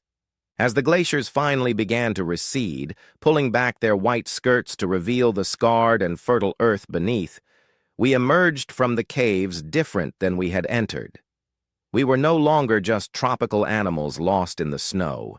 We were the masters of the microclimate, the weavers of warmth, the keepers of the flame. The raw iron of our species had been hammered by the frost and tempered by the struggle, and we stepped out into the thawing world ready to build the Neolithic. As you drift deeper into relaxation, imagine the sound of that ancient wind fading. The storm has passed. The air is still cold, but it is crisp and clean, smelling of pine needles and melting snow. The fire in the cave is burning low, casting a soft golden glow on the walls where the painted bison seem to move in the flickering light. You are warm. You are safe. You are surrounded by your kin, by the people who would walk to the ends of the earth for you. The wisdom of the primal winter is yours. The knowledge that no matter how cold the world gets, there is always warmth to be found in the center of the human circle. The silence of the ice is deep, but the beat of your heart is steady. It is the drum of a survivor, a rhythm passed down through 10,000 winters. Rest now in the sanctuary of that endurance. The long night is a time for rest, for gathering strength, for letting the mind wander through the landscapes of the past. The ice has receded, but the lesson remains. We are the ones who made it through the cold. Imagine, if you will, the sensation of leaving the known world behind. You stand at the precipice of a limestone fissure, a jagged wound in the side of a hill that breathes out a steady, cool draft of air. Outside, the world is a tyranny of wind and ice. It is the deep winter of the Pleistocene, a time when the glaciers have locked the northern hemisphere in a white, frozen silence. The sun is a pale, distant coin that offers little warmth, and the air bites at your exposed skin with the teeth of a wolf. But here, at the threshold of the dark, the wind dies. You step forward, crouching low, and slip into the veins of the earth. The light of the sky, that familiar blue dome that has watched over your ancestors for millions of years, fades to a gray twilight, and then, as the tunnel twists, to a blackness so absolute it feels heavy against the eyes. You are no longer in the land of the living. You have entered the womb of the planet, a place where time seems to pool and stagnate, separated from the rhythmic rising and setting of the sun. This is the descent into the first cathedral. It is a journey not of distance, but of depth. For our ancestors, the cave was not merely a shelter, it was a psychological frontier. As your eyes strain against the dark, the pupils dilating to their absolute limit in a desperate bid to catch a stray photon, you realize the profound bravery of this act. To enter the deep cave was to willingly enter the belly of the beast, to walk into the throat of the earth where the cave bears hibernated and the spirits of the dead were thought to dwell.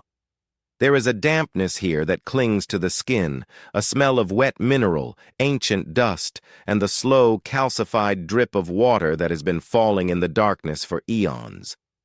It is a sensory deprivation tank crafted by geology, a place where the distractions of the survival world, the prey, the weather, the horizon, are stripped away, leaving only the mind to confront itself. But we did not go into the dark unarmed. In the calloused hand of the explorer rests a piece of technology as revolutionary as the stone axe, the tallow lamp. It is a simple thing, a hollowed-out sandstone slab or a natural depression in a rock filled with the rendered fat of a reindeer or a bison. A twisted braid of moss or juniper bark serves as the wick. With a strike of flint against pyrite, a spark is born, and the wick catches. A soft, warm orange glow blooms in the crushing blackness. This light is not the harsh, revealing glare of the sun.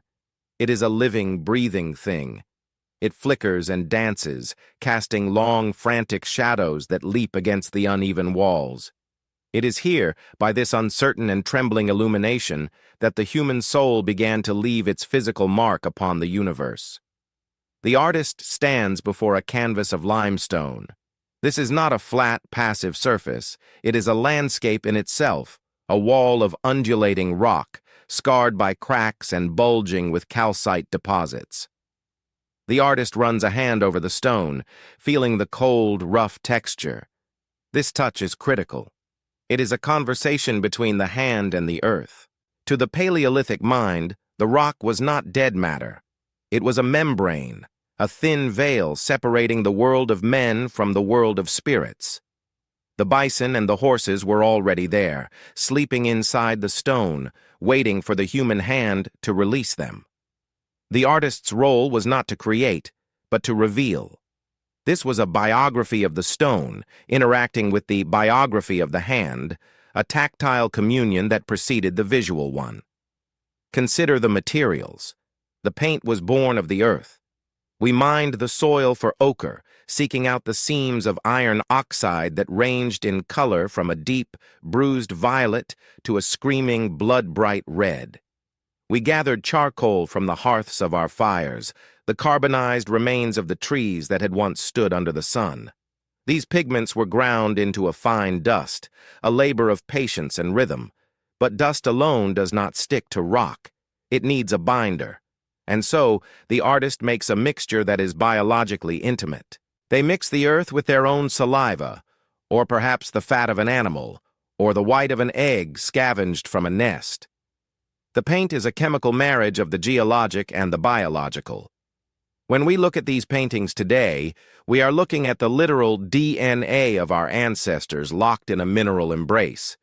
They did not just paint on the wall, they put a part of themselves into the wall. Let us watch the process unfold in the flickering cinema of the lamp. The artist takes a mouthful of the liquid red ochre. The taste is metallic, earthy, the taste of the ground itself. They place a hand against the limestone, the left hand usually, the hand of the heart. Then, pursing their lips, they blow a fine spray of pigment over the fingers. It is a breath of creation, an exhalation of color. When the hand is pulled away, a negative image remains, a ghost hand surrounded by a halo of red. This is the silent scream across 100,000 years. It is the most primal of all statements. I was here. I felt. I existed. In a world where life was fragile and memory was short, where a broken bone meant death and a winter storm could erase a tribe, this handprint was a defiant anchor in the river of time. It was a way to say that this specific hand, with its unique pattern of scars and whorls, once touched this specific rock. But the ambition of the deep painters grew beyond the self. They turned their eyes to the others, the great beasts that shared their world. The bison, the mammoth, the lion, the horse. These were not merely sources of calories. They were gods, rivals, and companions. In the deep galleries away from the wind, the artist began to conjure them. Using a piece of charcoal, they sketched the sweeping line of a bison's back. They used the natural bulge of the rock to represent the heaving shoulder of the beast, lending the image a three-dimensional weight. These were not static portraits. They were scenes of motion and power. A horse is shown with 8 legs to simulate the blur of a gallop. A lion is depicted with its ears flattened, ready to strike.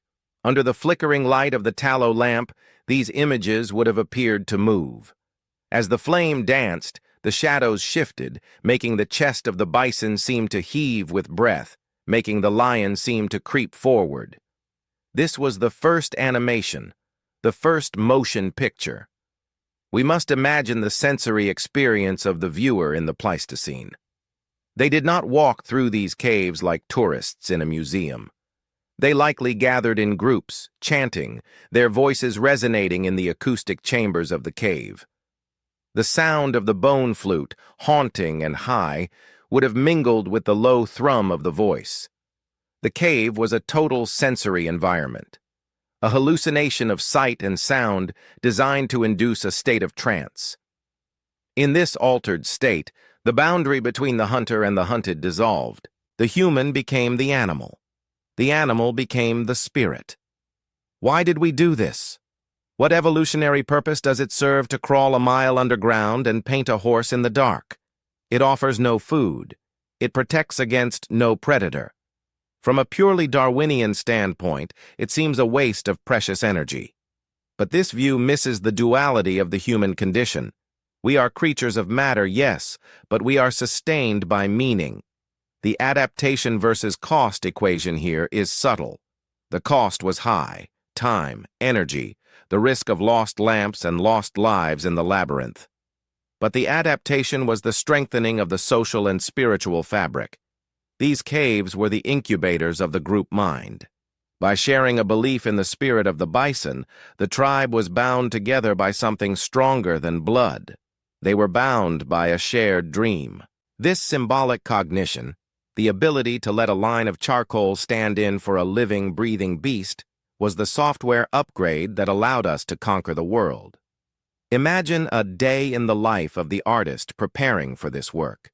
It begins above ground, in the blinding white of the tundra. They spend the morning searching for the specific nodules of hematite, the iron stone. They feel the weight of it, testing its density. They grind it in a hollow stone, the rhythmic scrape, scrape, scrape, a meditation in itself. They mix it with the fat of a kill from the previous autumn, a kill that is now a memory, but whose energy will live on in the paint. They prepare the lamps, checking the wicks, and then the farewell to the sun. The walk into the cave is a ritualized shedding of the self. As they descend, the temperature stabilizes to the constant cool of the Earth's interior. The silence presses in. They are not just an artist. They are a messenger carrying the surface world down to the depths. In the deepest chambers, the air can become thin, high in carbon dioxide. This oxygen deprivation might have contributed to the visionary states of the painters. They were painting in a state of hypoxia, their brains starved of air but flooded with images. The silent errors in our neurology, the tendency to see patterns where there are none, to pareidolia, were harnessed here. A crack in the wall became the spine of a deer. A stain of mineral became the eye of a mammoth. The artist was collaborating with the geology, finishing the thoughts that the earth had begun. There is a profound tenderness in these paintings. We see scenes of lions rubbing heads, of horses nurturing their foals. It reveals that our ancestors were not just brutal killers fighting for survival. They were keen observers of the emotional lives of animals. They saw the kinship. When they painted a rhino, they were not just painting meat, they were painting a soul. This visual hymn was an act of reverence. It was a way of saying, I take your life to sustain mine, and in return, I give you immortality on this wall. It was a cosmic transaction, a balancing of the books between the predator and the prey. Deep within the marrow of the modern human, this instinct remains. Why do we feel the need to sign our names? Why do we take photographs of our food, our travels, our children? It is the ancient impulse of the handprint. We are terrified of being forgotten. We are terrified that the river of time will wash us away without a trace. The first painters of the deep felt this terror acutely. They saw the bones of their ancestors turn to dust. They saw the seasons cycle and the years fade. And so, they went to the one place that seemed eternal, the stone heart of the earth, and they left a mark that they hoped would outlast the flesh. And they were right. The flesh is gone. The hands that ground the ochre have been dust for 30,000 years. The eyes that watch the tallow flame dance are gone. But the art remains. To walk into a cave like Chauvet or Lascaux today is to collapse the distance of time. You are seeing the specific gesture of a specific human being. You can see where they hesitated. You can see where they ran out of paint and had to dip their fingers again. You are in the room with them. The silence of the cave preserves the intimacy of the moment. The ancient memory carved in bone is mirrored by the ancient memory painted on stone. Let us dwell on the acoustic quality of these spaces for a moment. Archaeoacoustics, a new field of study, suggests that the paintings are often located in the parts of the cave with the most resonant sound. The first cathedrals were built of sound as much as light. Imagine the chanting of the tribe, a low, rhythmic drone that matches the resonant frequency of the chamber. The sound waves bounce off the walls, amplifying and distorting, creating a wall of sound that vibrates in the chest. In this sonic envelopment, the paintings are not just images. They are the visual counterpart to the song. The bull on the wall is the bull in the song. The line between the symbol and the reality is erased. This was the birth of ritual, the birth of theater, the birth of the complex cultural rituals that define us as humans. The historical world-building of this era must include the outside world to contrast with the inside. Outside, the great megafauna roamed, the woolly rhinoceros, the cave lion, the mammoth with tusks that curved like great scythes. These animals were dangerous, majestic, and indifferent to human fate. To hunt them was to court death. But inside the cave, the human was the master. On the wall, the human could control the beast. The painting might have been a form of sympathetic magic, the belief that by capturing the image of the animal, one could influence the outcome of the hunt. If we paint the bison with many arrows in it, perhaps the hunt will be successful. This is the human mind trying to impose order on a chaotic universe, using art as a tool of control. But perhaps it was not just about the hunt. Perhaps it was about the sheer wonder of existence. The scientific discovery as story here is the evolution of the aesthetic sense. There is no survival advantage in beauty. A beautiful tool does not cut better than an ugly one. And yet, we see our ancestors polishing their hand axes far beyond what was necessary, turning them into symmetrical teardrops of stone. We see them choosing specific shades of ochre, not for utility, but for vibrancy. In the cave, we see the birth of art for art's sake. We see the human spirit overflowing, producing more than it needs, decorating the void with the colors of its own imagination. As the tallow lamp burns low, sputtering in the pool of hot fat, the artist finishes their work.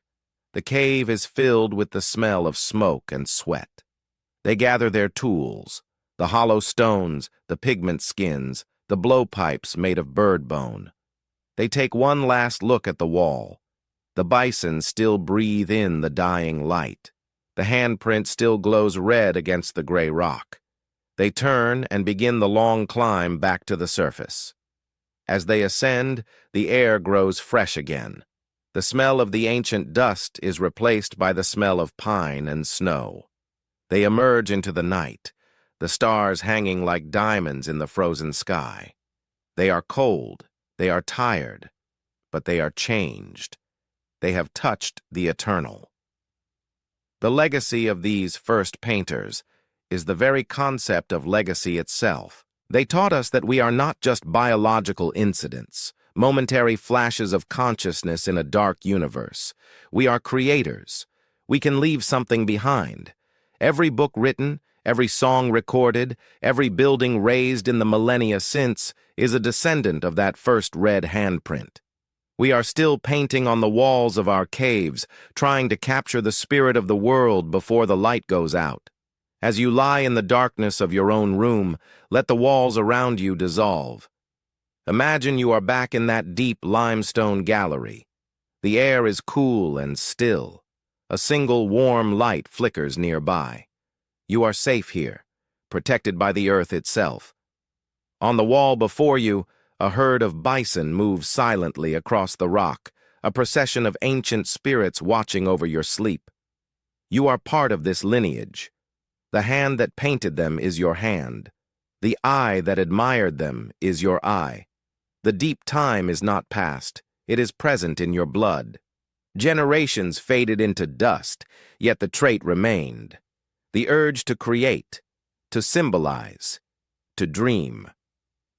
The first painters of the deep found their light in the darkness, and in doing so, they lit a torch that has been passed from hand to hand, through the Ice Age, through the Neolithic, through the rise and fall of empires, all the way to you.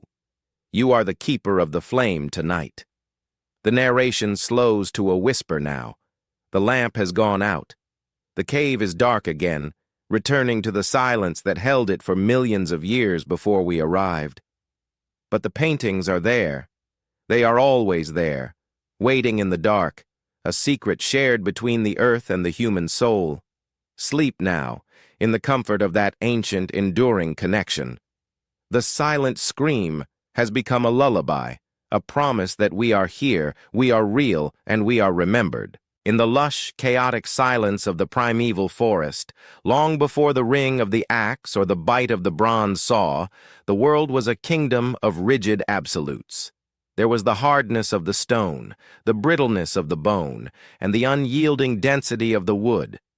For eons, our ancestors lived in this landscape of solids, shaping their lives around materials that could be chipped, fractured, and broken. But in the shadows of the undergrowth, amidst the damp decay of the forest floor and the sun-drenched banks of the meandering rivers, a softer revolution was waiting to be discovered. It was not a revolution of force, like the striking of the flint, but a revolution of tension and connection. This is the story of the fiber, the vine, and the sinew, the silent, perishable history of how we learn to bind the world together. Picture, if you will, the sensory experience of a humid afternoon in the late Pleistocene. The air is thick with the scent of humus and wild garlic, a heavy green perfume that hangs low under the canopy. A woman sits on a moss-covered log, her world reduced to the small, intimate space between her hands. She is holding the stem of a stinging nettle, or perhaps the fibrous bark of a willow. To the untrained eye, it is merely a weed, a fragile thing that snaps underfoot. But she sees the secret hidden within. With a dexterity born of 1,000 generations of grasp and release, she strips the outer bark, revealing the long, pale filaments inside. She wets them with her own saliva, a ritual of moisture, and begins to roll them against her thigh. Forward with the palm, backward with the heel of the hand. The fibers catch, they twist, they bite into one another. In this rhythmic, repetitive friction, chaos becomes order. The individual strands, weak enough to be broken by a child, surrender their individuality to become a cord of immense strength. This was the string revolution, a turning point in our history as significant as the discovery of fire. Yet it left almost no trace in the fossil record, dissolving back into the earth from which it came. The biography of the body finds a new chapter here, written not in the muscles of the shoulder or the thickness of the skull, but in the sensitivity of the fingertips and the complex geometry of the mind. The hand, which had spent millennia perfecting the power grip necessary to wield a hand axe, now had to learn a delicate new language. The art of the twist required a tactile finesse, a constant feedback loop between the tension of the fiber and the pressure of the skin. As you drift deeper into the story, imagine the sensation of that cord cutting slightly into the pads of your own fingers, the roughness of the hemp, the slickness of the wet sinew. This was a technology that lived on the skin. It required patience, a virtue that the stone did not demand in the same way. To make a spear takes an hour. To make a net takes a season. We were learning to invest time, to store our labor in coils of rope, banking our energy for a future need. This adaptation brought with it a profound evolutionary duality, the trade-off between the durable and the ephemeral. Stone tools endure for millions of years. They are the hard evidence of our presence. But fiber is vulnerable. It rots, it burns, it frays. By basing our survival on these perishable materials, we were accepting a new kind of fragility. A net could rot if left wet. A basket could be crushed. A snare could be gnawed through. This vulnerability forced us to become caretakers of our tools in a new way. We had to dry our nets, oil our ropes, mend our baskets. It introduced the concept of maintenance, of caring for the things that cared for us. We were no longer just users of the world. We were stewards of our own creations. Let us step into the day in the life of the weaver, perhaps in the wetlands of Doggerland or the river deltas of the Near East. The morning mist is lifting from the water, revealing a landscape of reeds and slow-moving currents. The weaver is not hunting, she is building a trap. The invention of the snare was the discovery of action at a distance. Before the string, to kill an animal, you had to be present. You had to risk your body against the horns and hooves of the beast. But with a loop of twisted gut or plant fiber, placed strategically on a game trail, a human could be in two places at once. The string became a proxy for the hunter's hand. While the tribe slept, the snare waited. It was a silent sentinel, a machine of pure potential energy. This simple loop allowed us to capture the protein of the small, the hare, the grouse, the rodent, without spending the precious calories of the chase. It was an efficiency upgrade for the human engine, a silent error in the predator-prey equation that tipped the scales in our favor. But the ambition of the fiber did not stop at the snare. It expanded into the birth of the grid. Imagine the mental leap required to create a net. The weaver had to visualize a two-dimensional plane made of empty space and intersection. They had to understand the knot, not just a tangle, but a specific, repeatable architectural structure that locked the grid in place. The knot is a cognitive marvel, a piece of topology that requires the brain to visualize over, under, and through simultaneously. Some anthropologists suggest that the mental pathways used to tie complex knots are the same ones used to construct complex sentences. The syntax of the string and the syntax of the language may have grown together, entwined in the evolution of the mind. When the first net was cast into a river, it changed the relationship between the human and the water. A spear catches one fish, a net catches the river. It was a sieve for the silver bounty of the current. The abundance provided by fishing nets allowed populations to settle, to grow denser. We could stay in one place because the river brought the food to us. The omega-3 fatty acids from the fish fueled the expansion of the brain, feeding the very organ that had conceived of the net in the first place. This was a feedback loop of staggering power, woven from the humblest of materials. And let us not forget the vessel. Before the ceramic pot, there was the basket.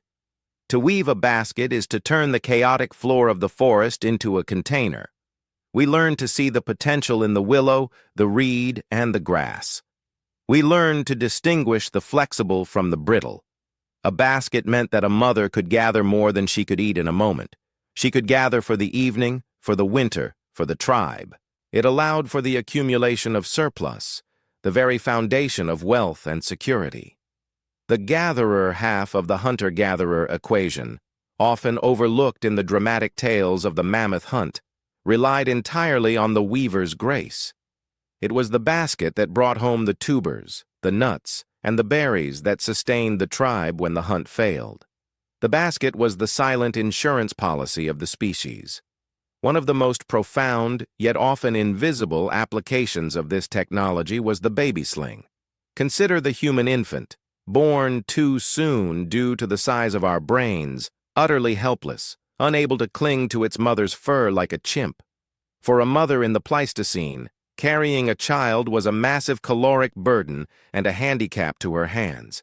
She could not dig for roots or defend herself effectively while clutching an infant. The invention of the sling, a simple swath of woven leather or netted fiber, was a liberation. It returned the hands to the mother. It allowed the child to be pressed against the warmth of the body, hearing the heartbeat, absorbing the rhythm of the walk, while the mother worked. This device, which leaves no trace in the archaeology, was likely one of the most critical inventions for our demographic success. It allowed us to be mobile, productive, and reproductive all at once. The process of creating these fibers was a sensory immersion in the chemistry of nature. Take flax, for example. You cannot simply pull a thread from the living plant.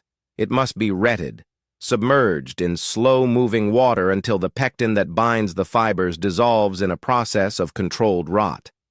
Imagine the smell of the retting pool, a pungent, organic, swampy odor that would have been the signature scent of early industry. Then the stalks must be broken, scutched and heckled, beaten and combed until the golden, silky fibers emerge from the rough husk. This transformation from the rough to the smooth, from the raw plant to the spun thread, is a form of alchemy. It taught us that nature could be deconstructed and reassembled into something new. In the quiet hours of the afternoon, the weaving circle became the center of social gravity. While the hunters were away or resting, the hands were busy. Weaving is rhythmic. It induces a state of flow, a meditative calm where the mind can wander or the tongue can speak. It is easy to imagine that the great oral traditions, the gossip that binds a community, and the songs of the ancestors were spun alongside the threads. The rhythm of the work set the tempo for the story. Thread and text share the same etymological root. We weave a tale just as we weave a cloth. The social fabric was literally created while creating the physical fabric. The knowledge of the knot was a sacred technology, passed from hand to hand, from grandmother to granddaughter. "Watch my hands," the elder would say, her fingers moving in a blur of muscle memory. Over, under, pull. This was the transmission of culture, a silent education in the physics of friction. Deep within the marrow, we still carry the memory of this tactile world. It is why we find comfort in the feeling of a heavy blanket, the swaddle that calms the infant. It is why the act of knitting or tying a fishing lure can feel so deeply satisfying to the modern mind. We are reconnecting with the weaver's grace. The ancestral knowledge that safety is something you build with your own hands, loop by loop. The grid that began with a fishing net now spans the globe in the form of electricity and information, but it started with a vine and a question. Will this hold? The absence of these artifacts in the fossil record creates a missing majority in our understanding of the past. We find the stone arrowheads, but we do not find the wooden shaft, the feather fletching, or the sinew binding that made the arrow fly. We find the bone needle, but not the tailored parka that kept the frost at bay. We see the Venus figurines of the Gravettian culture carved from stone or ivory, and upon their heads we see detailed representations of woven caps or hairnets. These are the ghosts of the fiber world, immortalized in stone, whispering to us that the Paleolithic world was not just brown and gray, but textured, woven, and perhaps even colorful. We likely dyed our fibers with berries and roots, creating patterns that signaled our identity, our tribe, our status. As the sun sets on this era of the weaver, the world has changed. It is no longer a wilderness of disparate elements. It has been tied together. The trap holds the hare, the net holds the fish, the sling holds the child, the basket holds the harvest. We have imposed a soft, flexible order upon the chaos of nature. We have learned that strength does not always mean hardness. Sometimes, strength is the ability to bend without breaking, to stretch and return, to bind and to hold. Transitions between the era of the stone and the era of the fiber were seamless. The stone tool was used to harvest the fiber. The fiber was used to haft the stone tool to a handle. They were the twin pillars of our technology. The hard and the soft, the masculine and the feminine principles of survival entwined like the strands of a rope. The weaver's grace was the counterpoint to the hunter's violence, a gentle, pervasive force that stitched the human experience together. As you lie in the quiet of the night, feel the sheets that cover you, the clothes that touch your skin. You are swaddled in the legacy of this chapter. Every thread is a descendant of that first twisted vine. Every knot is a memory of the first snare. The invisible scaffolding of our survival is still holding you, warm and secure. The rhythm of the weaver's hand is the rhythm of your breath, in and out, over and under, a continuous unbroken line that connects you to the first hands that learned to twist the chaos of the world into a shape called home. The narration softens, drifting like a seed on the wind.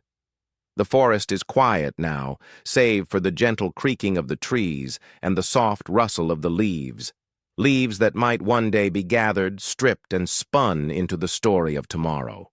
The grid is cast, the knot is tied, and the world is held safe in the weaver's grace. Listen to the wind. Before there was melody, there was only the wind, the relentless, invisible river of air that scoured the surface of the Pleistocene earth. It howled through the granite teeth of the mountain passes. It whispered through the dry, golden stalks of the savanna grass, and it moaned through the cracks of the limestone caves where our ancestors huddled for warmth. For millions of years, this was the soundtrack of our existence, a chaotic, unorganized symphony of nature. We listened to it with the ears of the prey, analyzing the rush of air for the sound of a stalking lion or the crack of a breaking branch. But there came a moment, hidden in the deep sediments of the Aurignacian period, some 40,000 years ago, when the human ear stopped listening to the wind and decided to speak back to it. This is the story of the bone flute, the moment when we discovered that the breath of life could be shaped into a song and that the hollow remains of death could be made to sing. Picture, if you will, the frozen landscape of the Swabian Jura in what is now Germany. It is the deep winter of the Upper Paleolithic. The valleys are choked with snow, and the Danube River is a ribbon of black ice winding through a world of white. In this harsh, unforgiving environment, a group of humans has taken shelter in a cavern high on a limestone ridge. Outside, the temperature is lethal. Inside, the air is thick with the smell of burning juniper and the musk of curing hides. In the corner of this sanctuary, a man sits cross-legged, holding a small, slender object in his hands. It is the radius bone of a griffin vulture, a scavenger that once soared over the tundra on wings spanning 9 feet. The bird is dead, its flesh long since consumed or rotted away, but its bone remains, a hollow calcium tube, light as a feather and strong as stone. The man is a craftsman of the invisible. With a burin, a sharp, flint-tipped tool, he has painstakingly carved 5 small, perfect holes into the shaft of the bone. This was not a random act. It was a feat of engineering that required an intimate understanding of the material. The bone of the bird is designed for flight. It is a honeycomb of air, thin-walled and resonant. To pierce it without crushing it requires a surgeon's touch. As he lifts the bone to his lips, he is about to perform a miracle of anatomy. He draws a deep breath, his diaphragm contracting, his lungs filling with the smoky air of the cave. And then he exhales. But this is not the exhalation of exhaustion, nor the sharp intake of fear. It is a controlled, pressurized stream of air, directed with exquisite precision across the sharp rim of the bone's opening. A sound emerges. It is thin, high, and hauntingly clear, a piercing note that cuts through the murmur of the tribe and the crackle of the fire. It is a sound that has no physical form, no weight, no mass. You cannot eat it, you cannot wear it, and it cannot protect you from a bear. And yet, as that single note rises and falls, bending with the movement of the player's fingers over the holes, the atmosphere in the cave shifts. The heads of the children turn, the elders stop their weaving. For a moment, the struggle for calories is suspended. The hunger is forgotten. The fear of the dark is pushed back, not by a wall of stone, but by a wall of sound. In the hollow of a bird's wing bone, we had found the voice of the wind, and in doing so, we had found a new voice for ourselves.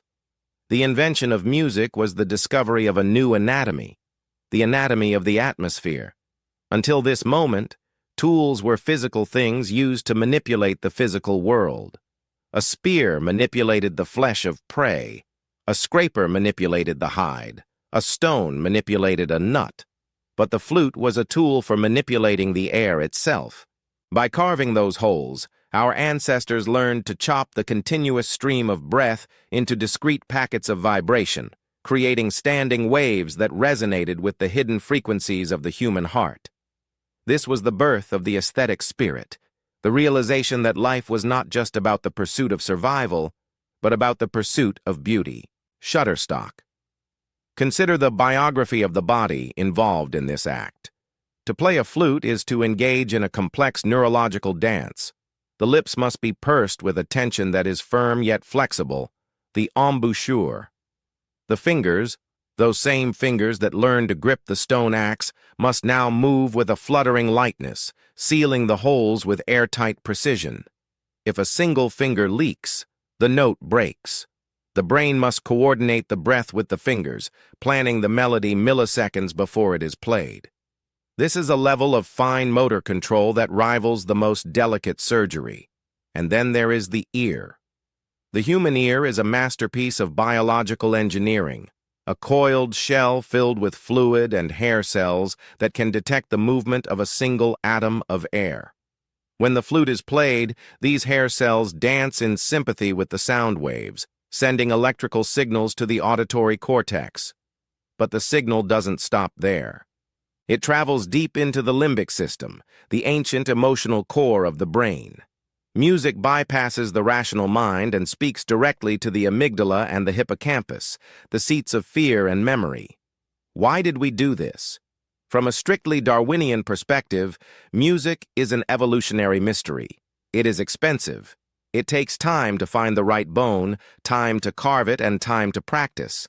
That is time not spent hunting, gathering, or sleeping. Making noise in a predator-filled environment is also dangerous. A flute can attract a hyena just as easily as a bleeding fawn can. So why did the silent errors in the code of life select for a brain that craves melody? The answer lies in the firelight. Music was the first bridge between individuals that required no words. Language is powerful, but it is often clumsy when it comes to the deepest emotions. How do you explain the grief of losing a child to the winter fever? How do you articulate the overwhelming awe of seeing a herd of mammoths crest a ridge? Words fail. But a minor key, a descending scale played on a bone flute, requires no translation. It bypasses the logic centers and hits the heart. It says, "I feel this, and I know you feel it too." Music was the social glue that held the tribe together. In the long, dark winters of the Pleistocene, when the sun vanished for months and the confinement of the cave could lead to tension and violence, music was a harmonizing force. It synchronized the heartbeats of the group. When we listen to music together, our bodies actually align. Our breathing patterns synchronize. Our pupils dilate in unison. The flute player was not just an entertainer. He was a neurochemist, dispensing dopamine and oxytocin to his kin, binding them together into a single emotional unit.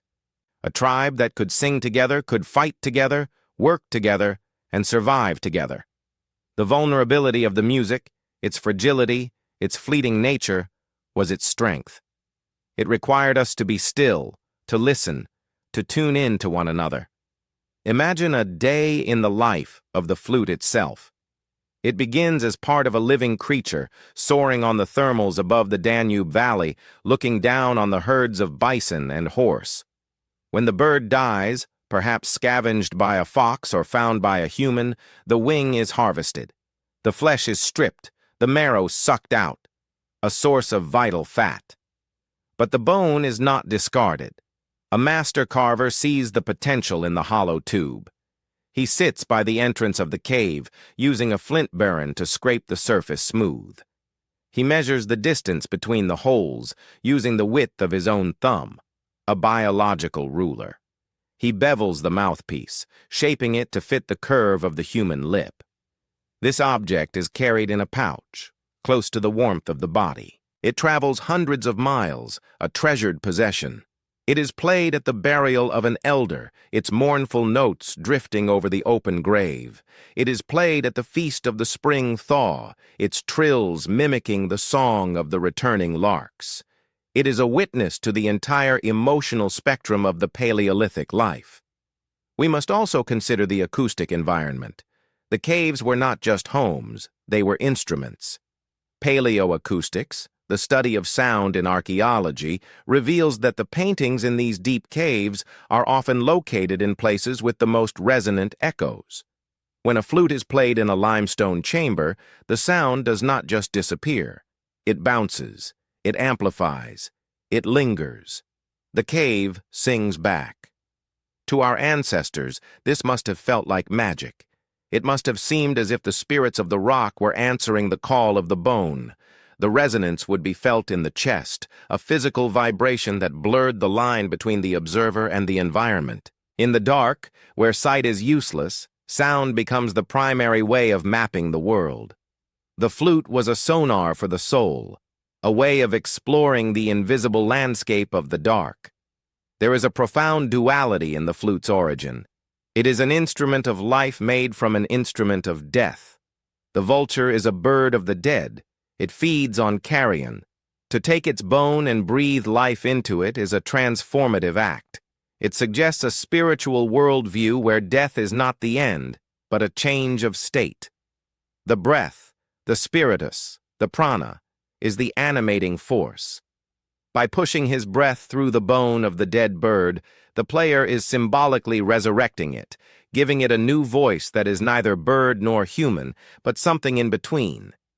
This is the historical world-building of the shamanic mind, where the boundaries between species are porous. Generations faded into dust, yet the music remained. The bone flutes of the Geisenklosterle cave are dated to over 40,000 years ago, but the tradition likely goes back much further, perhaps to instruments made of perishable cane or wood that have rotted away. Did the Neanderthals sing? We have found a controversial object, the Divje Babe flute, a bare femur with holes that some claim is a musical instrument made by our heavy-browed cousins. If true, it suggests that the hunger for melody is older than our species, a primal urge buried deep in the hominid lineage. But it was Homo sapiens who refined it, who standardized the intervals, who created the pentatonic scales that we still recognize today. When you hear a simple folk melody, you are hearing a ghost of the Ice Age. The intervals that sounded right to a hunter in the tundra are the same intervals that sound right to you in a lullaby. As the fire dies down in the cave and the cold presses in from the entrance, the flute player creates a soundscape of warmth. The high-pitched notes mimic the cry of the eagle, the whistle of the marmot, the drip of the melting ice. But they also create something that does not exist in nature: a melody. A melody is a story told in pitch. It has a beginning, a middle, and an end. It creates tension and resolution. It asks a question and answers it. In a world of chaos, where the weather is unpredictable and death is sudden, a melody offers a sense of order. It is a predictable structure in an unpredictable world. For the listener, falling asleep on a bed of furs, this order is a comfort. It says that there is a pattern to things, that there is a rhythm to life. The discovery of music also reshaped our brains. The musician's brain is different. The corpus callosum, the bridge between the left and right hemispheres, is thicker. Music requires the logic of the left brain, to count the rhythm, to remember the sequence, and the creativity of the right brain, to feel the emotion, to improvise. By playing and listening to music, our ancestors were literally wiring their brains for greater connectivity. This cognitive flexibility may have helped us in other areas, in language, in tool-making, in social planning. The ancient accident of blowing into a hollow bone may have been a catalyst for the explosion of human culture. Deep within the marrow of the modern human, this legacy lives on. Why does a haunting melody give you chills, that physical sensation of cold spreading down your spine? Scientists call it frisson, a burst of dopamine in the reward centers of the brain. It is a biological reward for paying attention to the signal. It is the body remembering that this sound is important. When you hear a cello weep or a flute soar, you are feeling the echo of the campfire. You are participating in a ritual that has been performed every night for 40,000 years. The context has changed. We are in apartments, not caves, but the biology is the same. The hunger for that resonance is the same. The silent witness of the bone flute tells us that we have always been more than just survival machines. We are creatures who need to express the inexpressible. As the narrator's voice slows, imagine the scene fading. The flute player lowers the bone. The last note hangs in the air, vibrating against the limestone walls before being swallowed by the silence. The tribe breathes out, a collective exhalation of release. The wind outside continues to howl, but it is no longer the only voice. We have spoken back. We have carved a hole in the silence and filled it with our own song. As you drift toward sleep, listen to the quiet of your own room. It is not empty. It is waiting for the music of your dreams. The song of the bone flute is a lullaby for the species, a reminder that even in the darkest, coldest winters of our history, we found a way to make the air dance. We found a way to turn the breath of life into a thing of beauty. And that song, that ancient, fragile melody, is still playing in the hidden frequencies of your heart. Rest now. The fire is warm. The tribe is safe. The song has been sung. In the twilight of the Pleistocene, beneath the sprawling canopy of a primeval forest that has long since turned to coal or dust, a silence descends that is unlike any other silence in the natural world. It is not the silence of the predator waiting to strike, nor the silence of the winter snow burying the valley. It is the silence of cessation. A heart, which has beaten 40 million times since it first fluttered in the womb, has stopped. A chest, scarred by the thorns of the acacia and the claws of the hunt, falls still.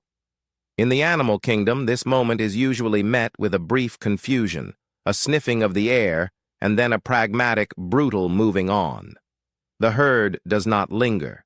The pack does not mourn beyond the immediate pang of separation.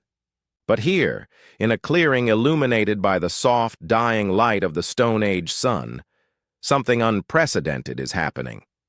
The tribe does not leave. They gather. They wait. They look at the empty vessel of their kin, and they refuse to accept that the story has ended. This is the beginning of the memory carved in bone, the moment when the human mind rebelled against the finality of death and invented the concept of the eternal. Picture the scene in the deep recesses of a limestone cave, perhaps in the Zagros Mountains or the rocky shelters of the Levant. The air is cool and smells of damp earth and wood smoke. A body lies on the ground, a hunter perhaps, or a grandmother who held the wisdom of the medicinal roots. To the biological eye, this body is now just organic matter, a collection of carbon and water destined to return to the cycle of rot and renewal. But to the silent passenger behind the eyes of the living, the self-awareness we spoke of earlier, this body is still a person. It is still a father, a sister, a friend. The cognitive dissonance is deafening. How can someone be here, solid and heavy, and yet be gone? To resolve this terrifying paradox, our ancestors engaged in an act of profound tenderness and irrational hope. They began to dig. The act of burial is, in itself, a violation of the survival instinct. To dig a grave in the hard, rocky soil of the Paleolithic requires immense caloric energy. It takes hours, perhaps days, using nothing but antler picks and the raw strength of the hands.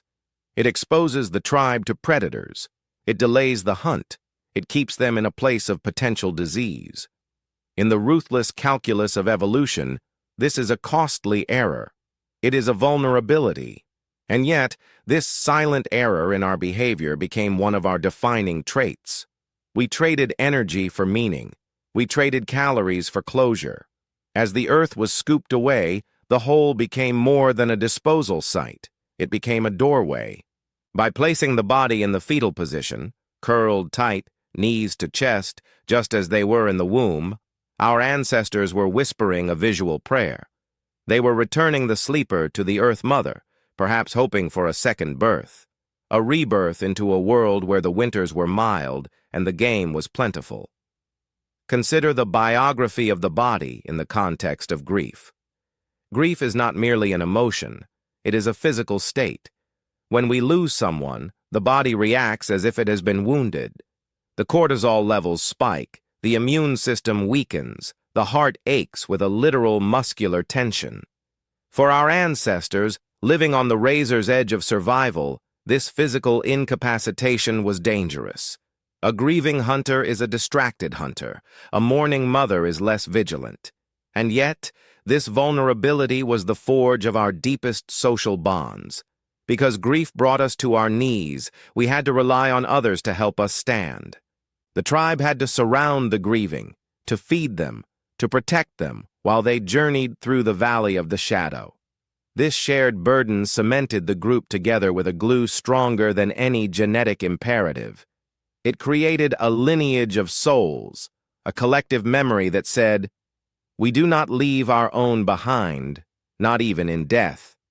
The artifacts tell the story of this deepening complexity. In the grave of a teenager found in the Kafse cave, dating back nearly 100,000 years, we find the antlers of a deer placed across the chest. Why? The antlers offer no warmth, no nourishment. They are symbols. Perhaps they represent the swiftness the boy possessed in life, or the protection he would need in the land of shadows. In other graves, we find beads carved from sea snails, thousands of miles from the ocean. Imagine the value of such a bead, traded across continents, polished by hours of friction, worn against the warm skin of the living. To place it in the cold ground was an act of sacrificial economics. It was a statement that the value of the person exceeded the value of the object. It was a refusal to let the dead go naked into the dark. And then there is the red ochre. In burials spanning from Africa to Australia to Europe, we find the bones dusted with this iron-rich pigment. Red is the color of life, the color of blood, of fire, of the flush of passion. By painting the pale, cold skin of the dead with red dust, our ancestors were trying to give them back their vitality. It was a sympathetic magic, a desperate attempt to jumpstart the engine of life in the hereafter. This ritualistic use of color suggests a mind capable of abstract thought, a mind that deals in metaphors. The ochre was not blood, but it stood for blood. This leap, from the literal to the symbolic, is the hallmark of the modern human mind. We were no longer living in the eternal now of the animal kingdom. We were the inhabitants of a history, constructing a narrative that bridged the gap between the living and the dead. We must also look to our cousins, the Neanderthals, to understand the depth of this trait. For a long time, we believed we were the only ones who mourned. But at Shanidar Cave in Iraq, the soil around a Neanderthal skeleton revealed a startling secret.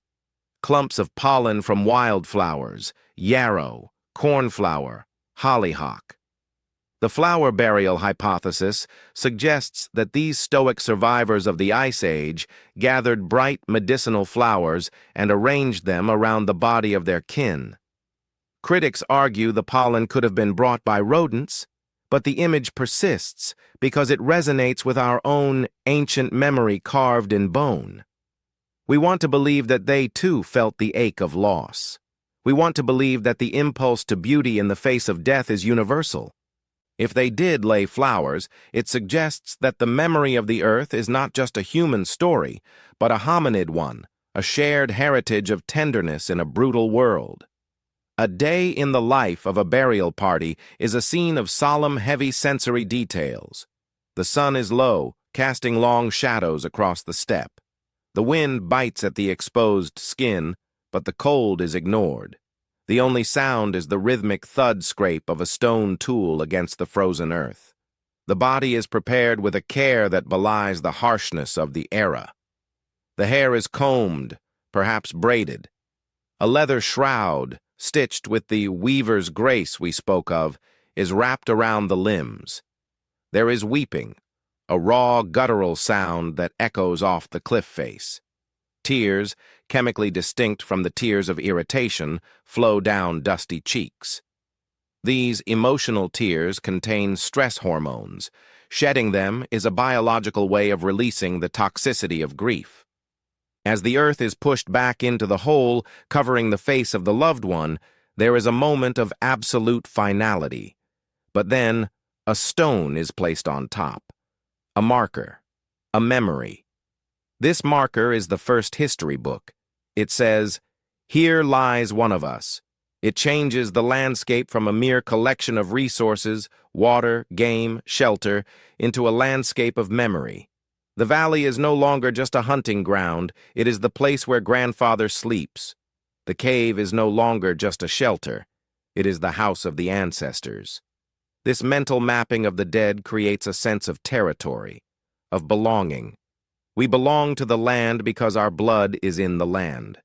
This is the root of patriotism, of land rights, of the sacred geography that indigenous cultures still hold dear today. The dead anchored us to the earth, transforming us from nomads of the wind into custodians of the soil. The memory carved in bone also refers to the literal preservation of the skeleton. In some cultures, long after the flesh had rotted away, the grave would be reopened. The bones, clean and white, would be handled, cleaned, and rearranged. This secondary burial was a way of interacting with the ancestor as a pure, enduring object. The skull, with its hollow stare, became a vessel of communion. We looked into the empty sockets and saw not horror, but lineage. We saw the structure of our own faces reflected in the calcium architecture of the past. This intimacy with the dead body, an intimacy that modern society has largely sanitized and hidden away, forced our ancestors to confront their own mortality daily. It likely drove the creation of the first myths, the stories of the underworld, the spirit world, the happy hunting ground. We had to invent a place for the dead to go, because we could not bear the thought of them going nowhere. Scientific discovery acts as a story here, revealing the silent errors that allowed for this depth of feeling. The expansion of the von Economo neurons in the brain, particularly in the anterior cingulate cortex, is linked to social bonding and the processing of complex emotions like grief and guilt. These neurons are the wires of empathy. They evolved to help us navigate the complex social webs of the tribe, but they came with a heavy cost: the capacity for heartbreak. To love deeply is to mourn deeply. The pain of grief is the price we pay for the survival advantage of love. It is a cost in the evolutionary ledger that we continue to pay, gladly, for the connection it affords us. Generations faded into dust, yet the trait remained and amplified. As we moved into the Neolithic, the simple grave became the dolmen, the barrow, the pyramid. We began to build houses for the dead that were more permanent than the houses of the living. We built Stonehenge not for the living, but as a temple to the ancestors, a stone calendar to mark the passage of time for those who were beyond time. The time gap had fully closed. We were now creatures who lived in three tenses: the memory of the past, the struggle of the present, and the hope of the future. The dead were the bridge to the past. The children were the bridge to the future. Imagine the first time a child asked, "Where did he go?" and the elder pointed not to the rotting corpse, but to the stars. That gesture, that redirection of attention from the biological reality to the cosmic possibility, was the birth of the soul. It was the moment we decided that the I we discovered in the reflection of the water was indestructible. It was a defiance of entropy. The memory carved in bone is the refusal to let the light go out. As you lie in the quiet of the night, think of the people you have lost. Feel the ache in your chest, the heaviness of the memory. That pain is an ancient inheritance. It is the same pain felt by the mother in Kafze Cave 100,000 years ago as she laid the deer antler on her child's chest. It is the same pain felt by the Neanderthal at Shanidar as they gathered the yarrow flowers. You are connected to them through this river of grief. It is a somber connection, yes, but it is also a testament to the power of human connection. We are the only species that refuses to let go. We are the keepers of the memory. The narrator's voice becomes a whisper, soft as the falling soil. The earth holds our history. Every layer of sediment is a page in the book of who we are. The bones of the ancestors are not just calcium. They are the foundation upon which we stand. We walk on a world built of memories, a world sanctified by the love of those who came before. The gap is closed. The lineage is unbroken. Rest now in the knowledge that you are part of this great long chain of being. You are the child of the future that they hoped for. You are the living vessel of their memory. And one day, far in the future, you too will be a memory, carved in the bone of the earth, held in the heart of a generation yet to be born. The cycle continues, not of death, but of remembrance. The silence of the forest is deep, but it is not empty. It is full of the whisper of names, spoken with love into the dark. In the towering canyons of glass and steel that define our modern horizon, where the hum of electricity replaces the song of the wind and the stars are drowned out by the amber glow of streetlights, it is easy to believe that we have severed our ties with the past. We view ourselves as creatures of the future, inhabitants of a digital age, refined and removed from the mud and the blood of our origins. But peel back the thin, fragile veneer of civilization, strip away the concrete, the polyester, and the Wi-Fi signals, and you will find that the ancient world is not gone. It is merely hiding. It lives on in the rhythm of your breath, in the sudden spike of your pulse when a shadow moves in the periphery, and in the deep, inexplicable peace you feel when looking at a body of water. We carry the legacy of those missing 100,000 years in every cell of our bodies. We are walking museums of the Pleistocene, our biology a silent, stubborn witness to a time when the world was vast, wild, and indifferent to our existence. The missing years are not truly missing. They are written in the architecture of our brains, the curve of our spines, and the very chemistry of our blood. Consider the simple, almost compulsive act of staring into a screen. In the quiet of the bedroom, long after the sun has set, we lie in the dark, our faces illuminated by the cool, blue light of a phone or a tablet. We scroll, we watch, we drift. Why does this light hold such power over us? Why does it feel so difficult to look away? It is because for 99% of our history, the only source of light in the darkness was the fire. For thousands of generations, the campfire was the center of our universe. It was the hearth god that kept the predators at bay, the focal point where stories were told, bonds were forged, and safety was assured. Our eyes evolved to be drawn to the light in the dark. The glowing rectangle in your hand is the modern ghost of that ancient flame. Your brain, ancient and unchanged in its deepest recesses, interprets that light as safety, as community, as the place where information is shared. We are still gathered around the fire, seeking connection in the dark, only now the fire is digital and the connection is wireless. The biology of the eye, with its sensitivity to contrast, is still scanning for the flicker that signals home. But the night brings more than just the desire for light. It brings the echo of ancient terrors. Have you ever felt a sudden, irrational spike of anxiety when walking alone in a dark parking garage, or woken up at 3 in the morning with your heart hammering against your ribs for no apparent reason? This is not a malfunction of the modern mind. It is a high-functioning survival mechanism of the ancient body. In the deep time of the Pleistocene, the night was the domain of the eater, not the eaten. The saber-toothed cat, the cave hyena, the leopard, these were the silent assassins that prowled the perimeter of our vision. To survive, our ancestors needed a nervous system that was on a hair-trigger alert. The cortisol that floods your system before a public speech or during a stressful meeting is the same chemical cocktail that allowed your ancestor to sprint away from a stalking lion. The anxiety is a vestige, a biological sentry that refuses to stand down. It is the ghost of the saber-tooth, whispering in your ear that the shadows are not empty. In our safe, climate-controlled environments, this vigilance feels like a burden, a disorder. We call it stress. We call it insomnia. But in the long grass of the savannah, it was the difference between life and death. Your inability to sleep is a testament to the vigilance of 1,000 grandmothers who stayed awake to keep the fire burning.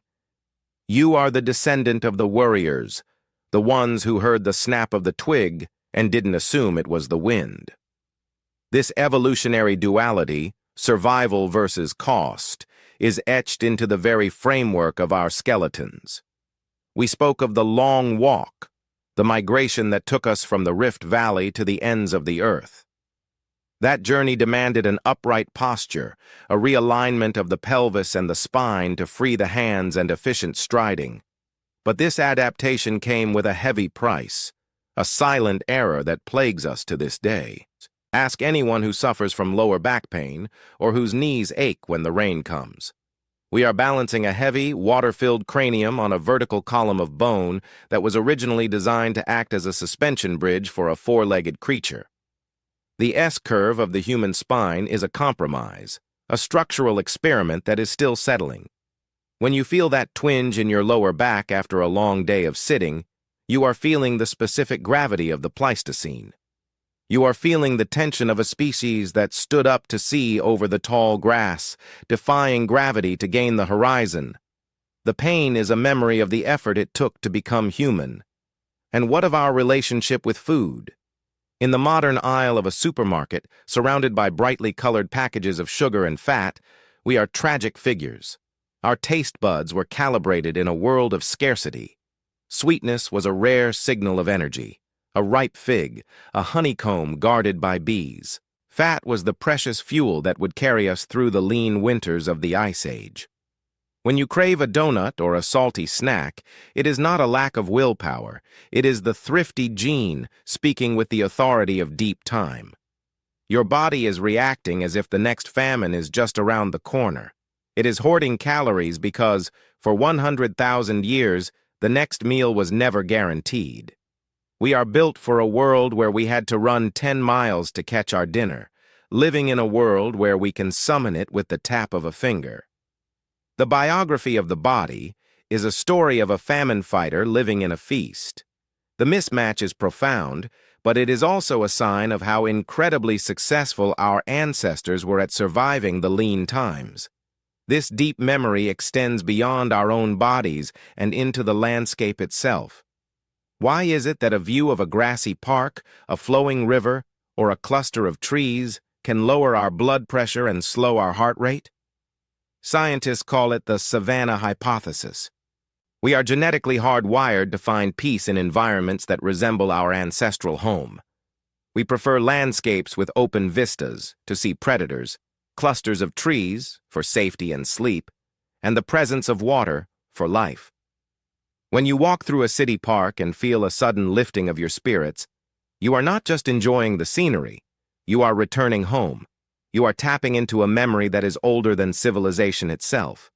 The sound of running water, a fountain in a lobby, a recording of rain for sleep, triggers a deep, primal relaxation because for eons, the sound of water meant survival. It meant we wouldn't die of thirst. It meant the herds would be nearby. We are water seekers, nomads of the soul who still yearn for the green valley. Even our social behaviors, the complex dance of our relationships, are rooted in the missing years. We are obligate social animals. We wither in isolation. This is not just a psychological preference, it is a survival mandate. On the tundra, a lone human was a dead human. We survived by sharing food, sharing fire, sharing the care of our young. The deep ache of loneliness we feel today is a biological alarm bell, warning us that we have drifted too far from the safety of the tribe. Our obsession with gossip, with social media, with knowing what others are doing, is the modern expression of the grooming instinct. In the troop, picking through the fur of a kin member was the glue that held the society together. Today, we groom each other with likes, comments, and texts. The mechanism has changed, but the need for connection, the need to know we are part of the group, is as ancient as the first campfire. There is a profound beauty in this persistence. We are the survivors of 1,000 extinctions. We lived through the supervolcanoes that darkened the sky for years. We walked across the ice bridges when the oceans receded. We endured the droughts that turned the green world into dust. Every single one of your ancestors, going back in an unbroken chain to the dawn of life, was a survivor. They were the ones who were smart enough, strong enough, or lucky enough to pass the torch of life to the next generation. You are the result of an undefeated streak of biological resilience. When you feel overwhelmed by the modern world, remember this. You are built of sterner stuff than you know. You are a masterpiece of adaptation, shaped by the heat, the cold, and the infinite stars. Consider the dreamer within you, the part of you that looks up at the moon and wonders what it would be like to walk on its surface. This curiosity is not a modern invention, it is the legacy of the long walk. We are the descendants of the wanderers, the ones who looked at the mountain range and asked, "What is on the other side?" This drive to explore, to push beyond the known boundaries, is what took us out of Africa and into every corner of the globe. It is what drove us to cross the open ocean in fragile rafts. It is what drives us now to build telescopes that can see the beginning of time. The astronaut floating in the tin can of a space station is the spiritual twin of the Paleolithic hunter standing on the edge of a new continent. Both are driven by the same ancient, restless question. We are the ancient ones, walking through a world of glass and steel with the hearts of nomads. The veneer of civilization is thin, yes, but it is also transparent to those who know how to look. The next time you hold a warm cup of coffee in your hands on a cold morning, feel the way your fingers curl around the ceramic. That grip is the silent architect of the hand, the same grip that held the hand axe and the spear. Feel the warmth spreading through your palms. It is the gift of the shared fire. When you listen to a piece of music and feel tears prick your eyes, you are hearing the song of the bone flute. When you catch a scent of rain on the asphalt and feel a sudden, inexplicable joy, you are smelling the wisdom of the primal winter giving way to spring. The past is not behind us. It is within us. It is the foundation upon which the house of the present is built. We often speak of the primitive as something lesser, something crude. But primitive simply means first. It means the primary, the foundational. Our primitive instincts are the bedrock of our humanity. The love a mother feels for her child is a primitive force, fierce and unyielding. The courage to protect the weak is a primitive virtue. The awe we feel under a starry sky is a primitive form of worship. These are not things to be outgrown. They are things to be honored. They are the memory of the earth, flowing in our veins. As the day ends and you prepare to sleep, acknowledge this deep history. You are not a machine made for endless productivity in a concrete box. You are a biological organism, tuned to the cycles of the sun and the moon. Your body knows that the dark is for resting, for healing, for dreaming. Allow yourself to sink into that ancient rhythm.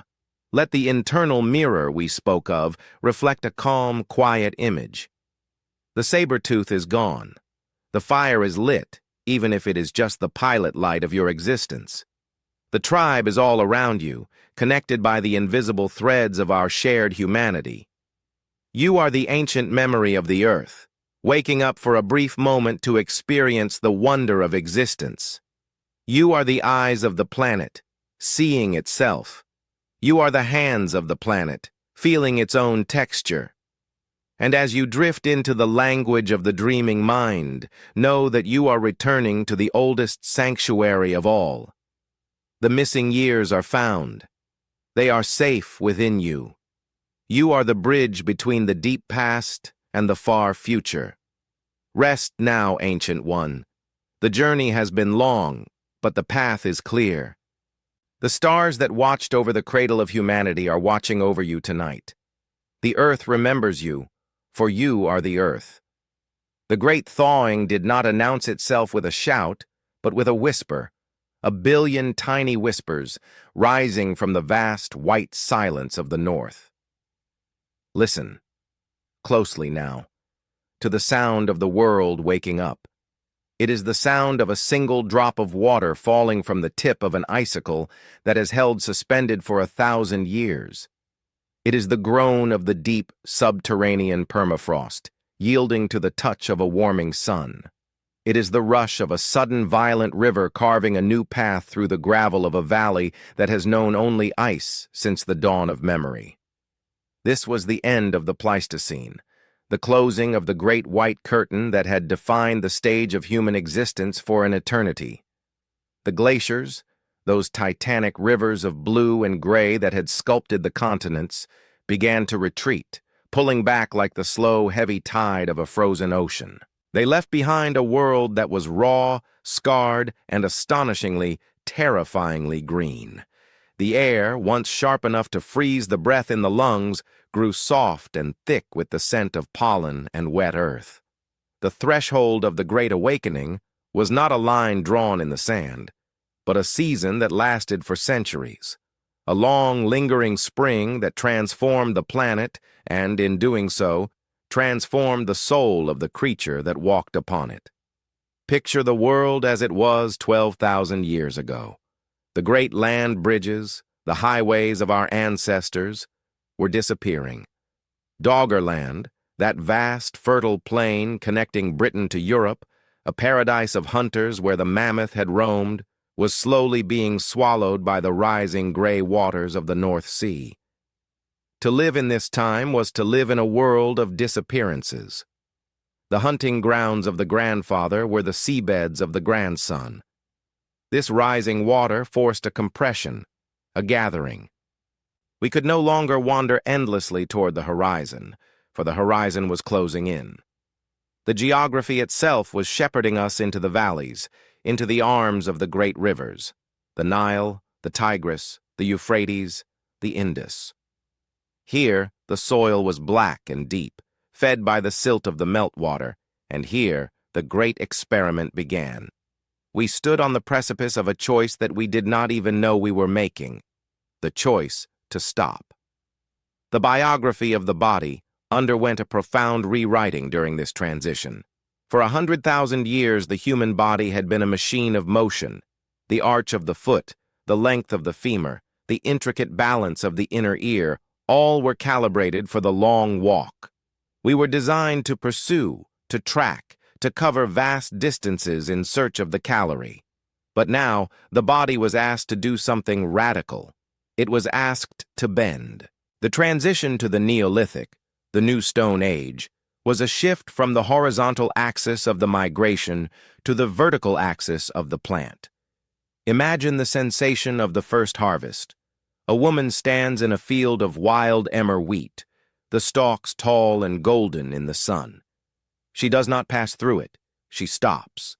She reaches out, not with a spear, but with a sickle, a curved blade made of flint, perhaps set into a handle of bone or wood. She grasps the stalks, her fingers feeling the rough, dry texture of the grain, and she pulls. The motion is repetitive, rhythmic, a dance of the wrist and the shoulder, grasp, cut, gather, grasp, cut, gather. This repetition began to etch itself into our bones. The skeletons of these first farmers tell a story of immense physical sacrifice. We see the thickening of the vertebrae in the lower back, the wear patterns on the knees from hours of kneeling to grind grain against the saddle quern. The silent witness of the skeleton reveals that the Great Awakening was also a great burden. We traded the lean, rangy muscularity of the hunter for the robust, enduring strength of the laborer. We traded the risk of the hunt for the certainty of the toil. And yet, there was a beauty in this new vulnerability. By anchoring ourselves to the earth, we became intimate with it in a way the nomad never could. The nomad knew the land as a map of resources. The farmer knew the land as a living partner. We learned the language of the soil, its texture, its thirst, its need for rest. We learned to smell the rain before it fell, not just for our own thirst, but for the thirst of the seed. As the sun set over these first settlements, places like Jericho or Catalhoyuk, the nature of the human night changed.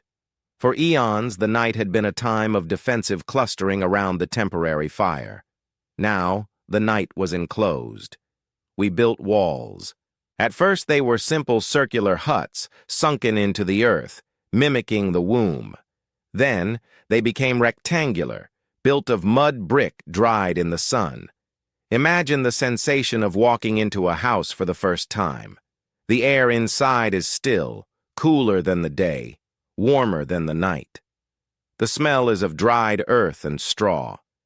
You close a door, a woven mat, or a heavy wooden slab, and the world disappears. This was the birth of privacy, a concept alien to the open savanna. For the first time, a human could be alone within the tribe. The internal mirror we discovered in the reflection of the pool now had a physical space in which to dwell. The walls protected us from the wind and the wolf, but they also created a new kind of psychological space, a container for the self and the immediate family. The we of the tribe was beginning to fracture into the mine of the household. This shift brought with it a new anxiety, a ghost that still haunts us today. The anxiety of the hunter is immediate. Is there a lion? Is there food? The anxiety of the farmer is temporal. Will the rains come next month? Will the harvest be enough for the winter? We began to live in the future tense. We became hoarders of time, storing our energy in granaries and silos. The grain was a battery, a way to trap the sunlight of the summer and eat it in the depths of winter. But a granary can be looted. A field can be burned. And so, the wall around the house became the wall around the village. The evolutionary duality here is stark. We gained food security, but we created the need for defense. We created war not as a skirmish between wandering bands, but as a systemic struggle for resources. The silent error in the code of civilization was the realization that to possess something is to fear losing it. And yet, in the center of these new villages, the gift of the shared fire remained, evolved into the communal hearth or the village square. It was here that the spiritual life of the species began to crystallize into something grand. Before we built cities, we built temples. At Göbekli Tepe, on a hilltop in what is now Turkey, our ancestors dragged massive limestone pillars, some weighing tons, and arranged them in circles.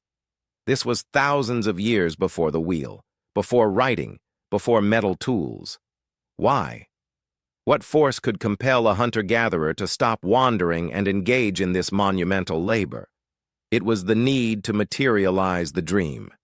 The pillars are carved with the animals of the old world, the scorpions, the lions, the boars. They are a stone memory of the wilderness we were leaving behind. This was the threshold made visible.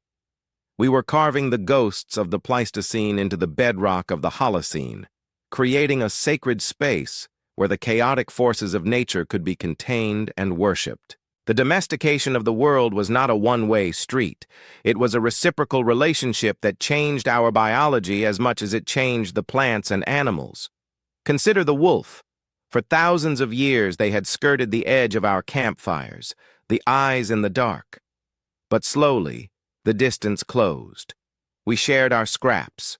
They shared their senses. The wolf became the dog, the first non-human to enter the circle of trust. This was a biological merger. We outsourced our hearing and our smell to the dog. The dog outsourced its planning and its safety to us. In doing so, we softened. We no longer needed to be quite as vigilant, quite as sharp. We could afford to sleep deeper, knowing the dog would bark. This is a silent adaptation, a loosening of the adrenal response, a calming of the nervous system allowed by the presence of a companion species. And what of the plants? A blade of wild wheat is a marvel of evolutionary engineering, designed to shatter and scatter its seeds in the wind. But we selected for the silent errors, the mutations that made the stalk tough, holding the seeds tight until we could harvest them. We created a plant that could not reproduce without our help. In return, the wheat domesticated us. It demanded that we clear the forest, that we break our backs tilling the soil, that we stay in one place to guard it.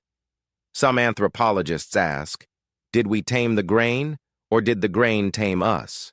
It is a dance of coevolution, a marriage of blood and chlorophyll that reshaped the surface of the planet.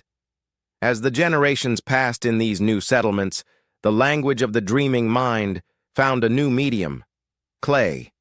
We began to make tokens, small geometric shapes to count the sheep, the jars of oil, the bushels of grain. A cone stood for a measure of barley, a sphere for a flock. These were the seeds of writing. We were freezing our words, trapping our thoughts in fired earth. The human voice, which had once vanished on the wind the moment it was spoken, could now endure. This was the beginning of history. We were no longer just living the story, we were recording it. The missing years were coming to an end, replaced by the era of the record, the tablet, and the chronicle. But deep within the marrow, the silence of the primeval forest remained. It is there still. You feel it when the power goes out in a storm and the house plunges into darkness. For a moment, the modern veneer is stripped away. The walls seem to dissolve. You become aware of the wind outside, the creaking of the structure, the beating of your own heart. In that moment, you are back in the cave. You are back on the savannah. The ancient memory carved in bone wakes up. This is not a regression. It is a homecoming. The ghost of the saber-tooth is not a monster to be feared, but a reminder of your own vitality. You are the descendant of the ones who paid attention. The journey we have taken together, from the cradle of shadows and stars to this threshold of civilization, is a journey of incredible resilience.